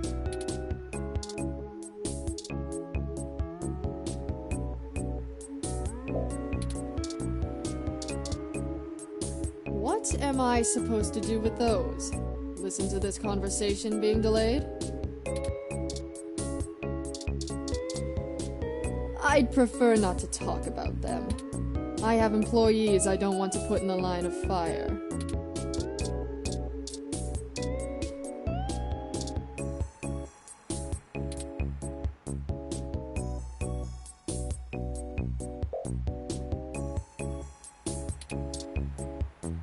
The IK Stroke 47 aren't known for being verbose. Better leave it.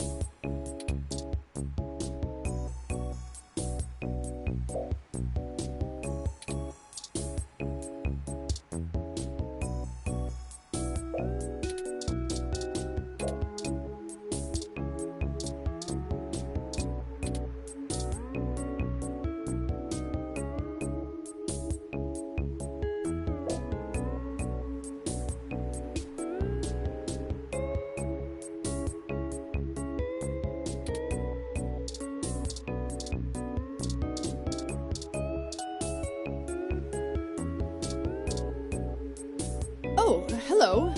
Welcome to Augmented Eye. You must be the journalist my network admin said would be showing up. Have a seat. Would you like a drink?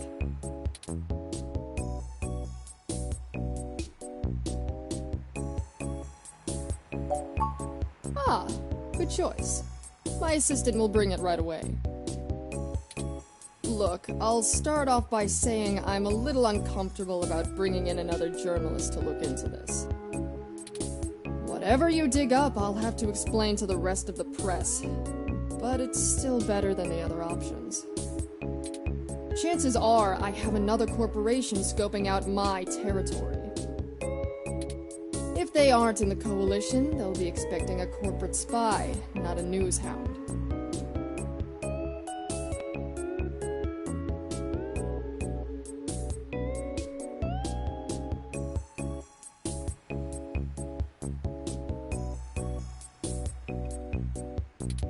If they are in the Coalition, it won't look good for me to send in my own reporters against my allies.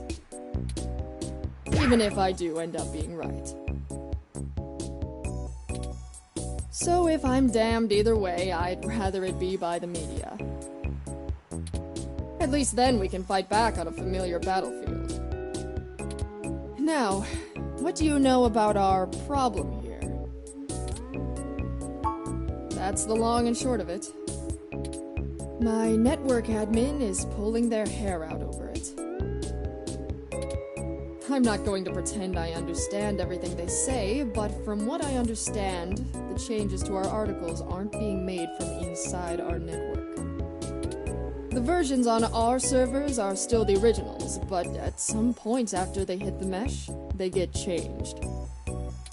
I'm hoping that you can do some digging, maybe hit up your contacts and get a lead on who might be doing it.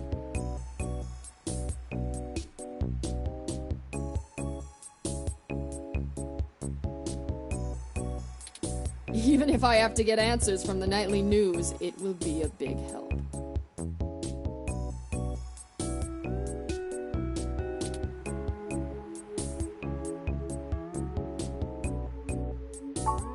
Mostly little things. Word choice, tone of the writing, things that make the writer appear more or less extreme on a topic.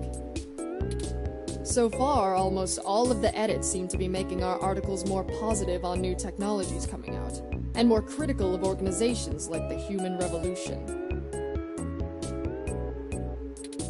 That's actually what tipped us off. A harsh criticism one of my writers made about the Human Revolution protests was changed to be downright vitriolic, and I had a hell of a time putting out the fires. My writers and readers aren't exactly fans of them, but I'd rather not pick fights with the Human Revolution if I don't have to.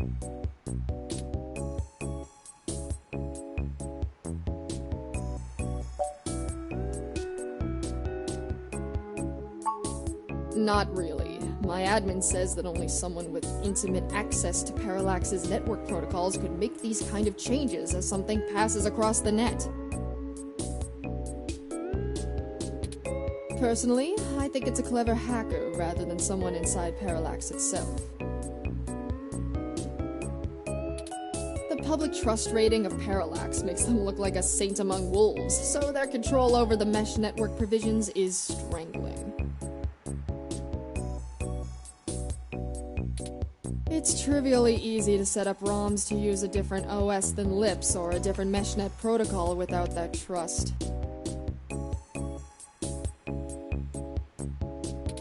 Or, you know, Parallax is abusing its power to spread pro-tech propaganda. Doubtful they'd need to.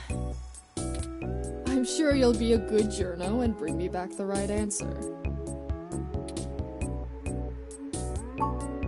I guess I'm not, but my network admin assures me it's all coming from somewhere else. They told me that they tore out all of the routers that broadcast to the mesh and replaced them with fresh ones.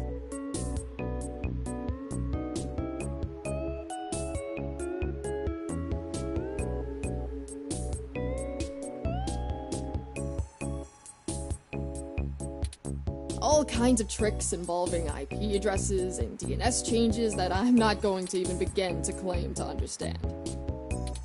I pay them big bucks, so I'm inclined to believe them unless you dig up something that tells me otherwise. I know tin hat conspiracies aren't an ideal start, but it's the best we can do with the info we have. Anything else I can tell you, off the record? If you want it on the record, it'll cost you your firstborn and a really good cigar.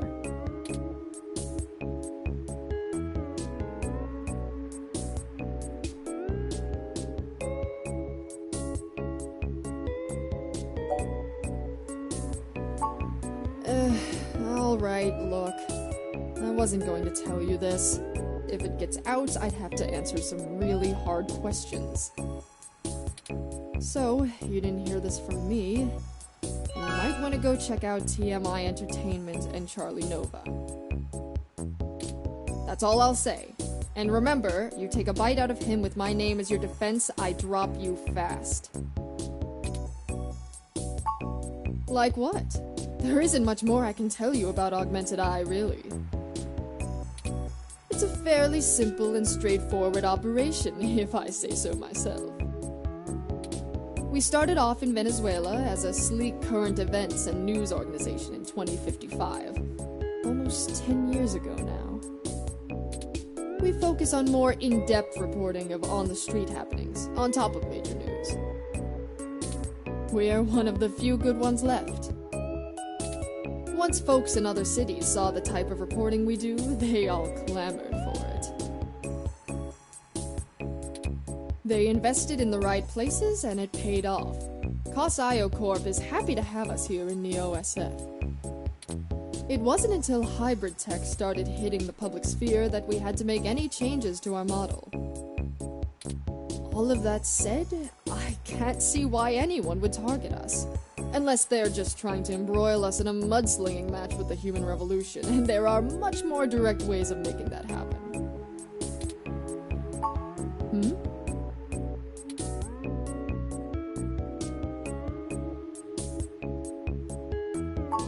What? Not wanting to answer prying questions from my coalition board isn't a good enough reason? 'Cause I'd really like to avoid that. And look, you've covered culture wars, right? My journalists are good, but they're mostly good at gadget reviews, implant releases, not taking too many stims so they remember what they did at raves for the after-party reports. This needs an investigative journalist with serious contacts, not tech personalities. The fact that my network admin recommended you to me means you probably know the right people. Now, does that cover it? I'd like to remove my nose from your ass.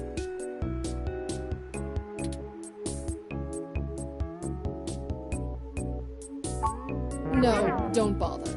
In hindsight, I probably should have been a bit more circumspect about speaking to you. Plausible deniability and all that. I won't ask you to lie in anything you write, but do remember you got in contact with me not even second-hand, but third-hand. I certainly didn't sick you on anyone. Wink wink, nudge nudge, or whatever. If you need anything else, have your person get with my person. Don't come here directly. Now, I'd show you the door, but you know the way. And this isn't the only fire I'm trying to put out. Good luck, and goodbye. Well, that was more confrontational than I'd have expected, considering she was the one needing help. She never brought you that Hassie either. Is it always like this?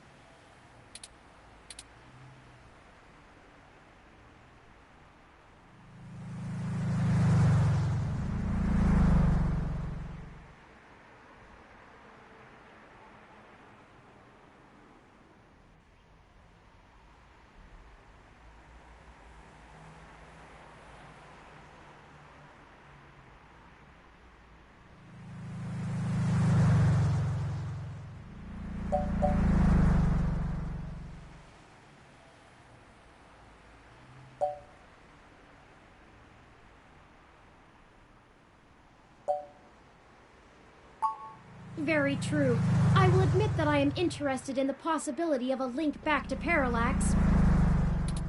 If all of this really is due to somebody manipulating the mesh net on the inside, it may give us the leverage we need to find out what happened to Hayden once and for all.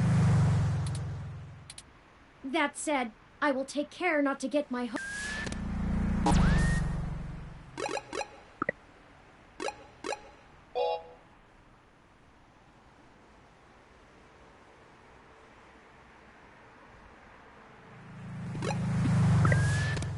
up. We should make no assumptions when investigating, lest we lead ourselves down a false path. Anyway, seems like our next step is... What the...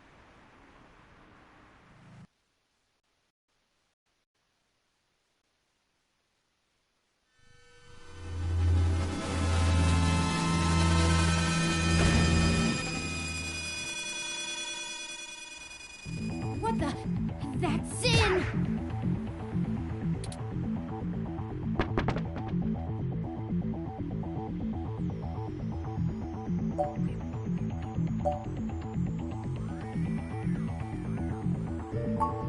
You must think you're so funny. A woman may be dead, and all you care about is a punchline. I'll remember that when you get thrown from a window and die. Ha! Perhaps you are cold and dead inside, but the rest of us still have hearts. So, if you're satisfied, let's head back up to her office. Maybe we can find out what happened.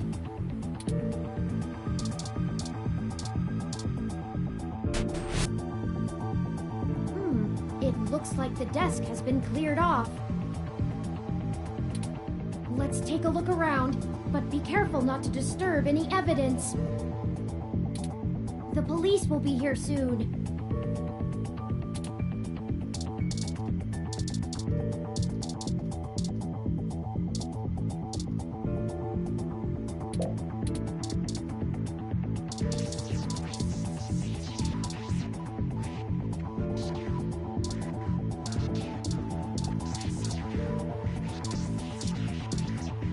Maybe later, if you find something educational, or an adventure game, your investigative skills could... Her personal computer is not password protected at the moment. Give me a moment to look through her files. Best to keep your fingerprints off of the key... Most of this isn't very interesting. Committee reports, financials, article submissions... Oh, here we go. According to this email between Zin and her network admin, her lead on TMI Entertainment is a little more solid than she led us to believe. The admin ran a web crawler looking for changes in writing styles. Some blog posts by their head anchor Charlie Nova stood out like a sore thumb. Apparently he's a bit pompous, if in an affable way, and his blog usually just details his day-to-day life. But ever since the human revolution has been in town, he's been smearing them with more venom than you'd expect, considering how neutral his on-air reporting has been.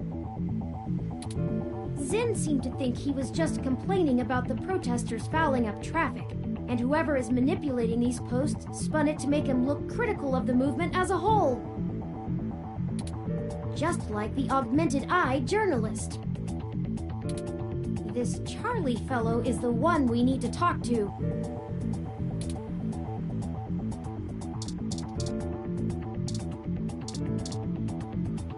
My thermal sensors only detect a single set of lingering footprints, and they end almost 3 feet away from the window. Considering the density of this glass, I can't imagine Zin jumped from that far and managed to throw herself through the pane without help. But who could have done it? I don't see any obvious marks on the floor, or any other thermal hotspots. It doesn't look like it. We should go. There isn't anything else here, and the police are almost on the scene. Son of a...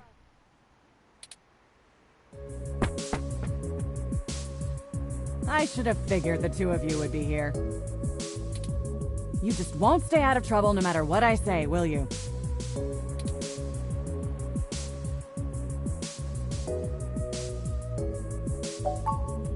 I assure you, Detective Rivers, we are merely in the wrong place at the wrong time. We had an appointment with Zin to discuss a possible lead and found her office in this state of disrepair. Of course you did. Damn it. Fine, fine. Get the hell out of here before anyone else shows up. We'll chat about the case more when I'm not busy scraping bodies off the pavement. You hear me? Certainly, Detective Rivers. I'll forward you a report of what we know immediately, and we can speak further at a later time. Yeah, whatever. Get moving. Ooh.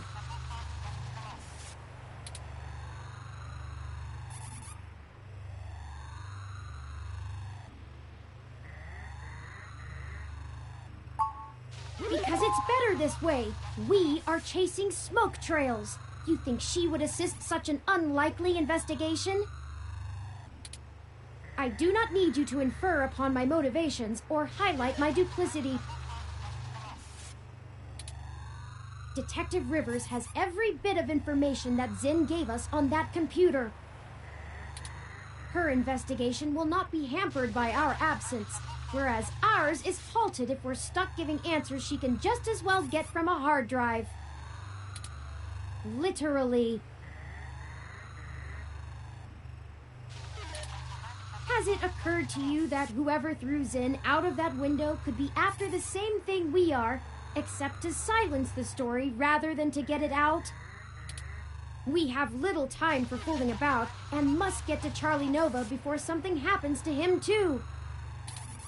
Now, unless you have further recriminations to level at me, we must not squander the time my dishonesty bought us. I have highlighted the main Neo SF offices for TMI Entertainment on your map. Let's go!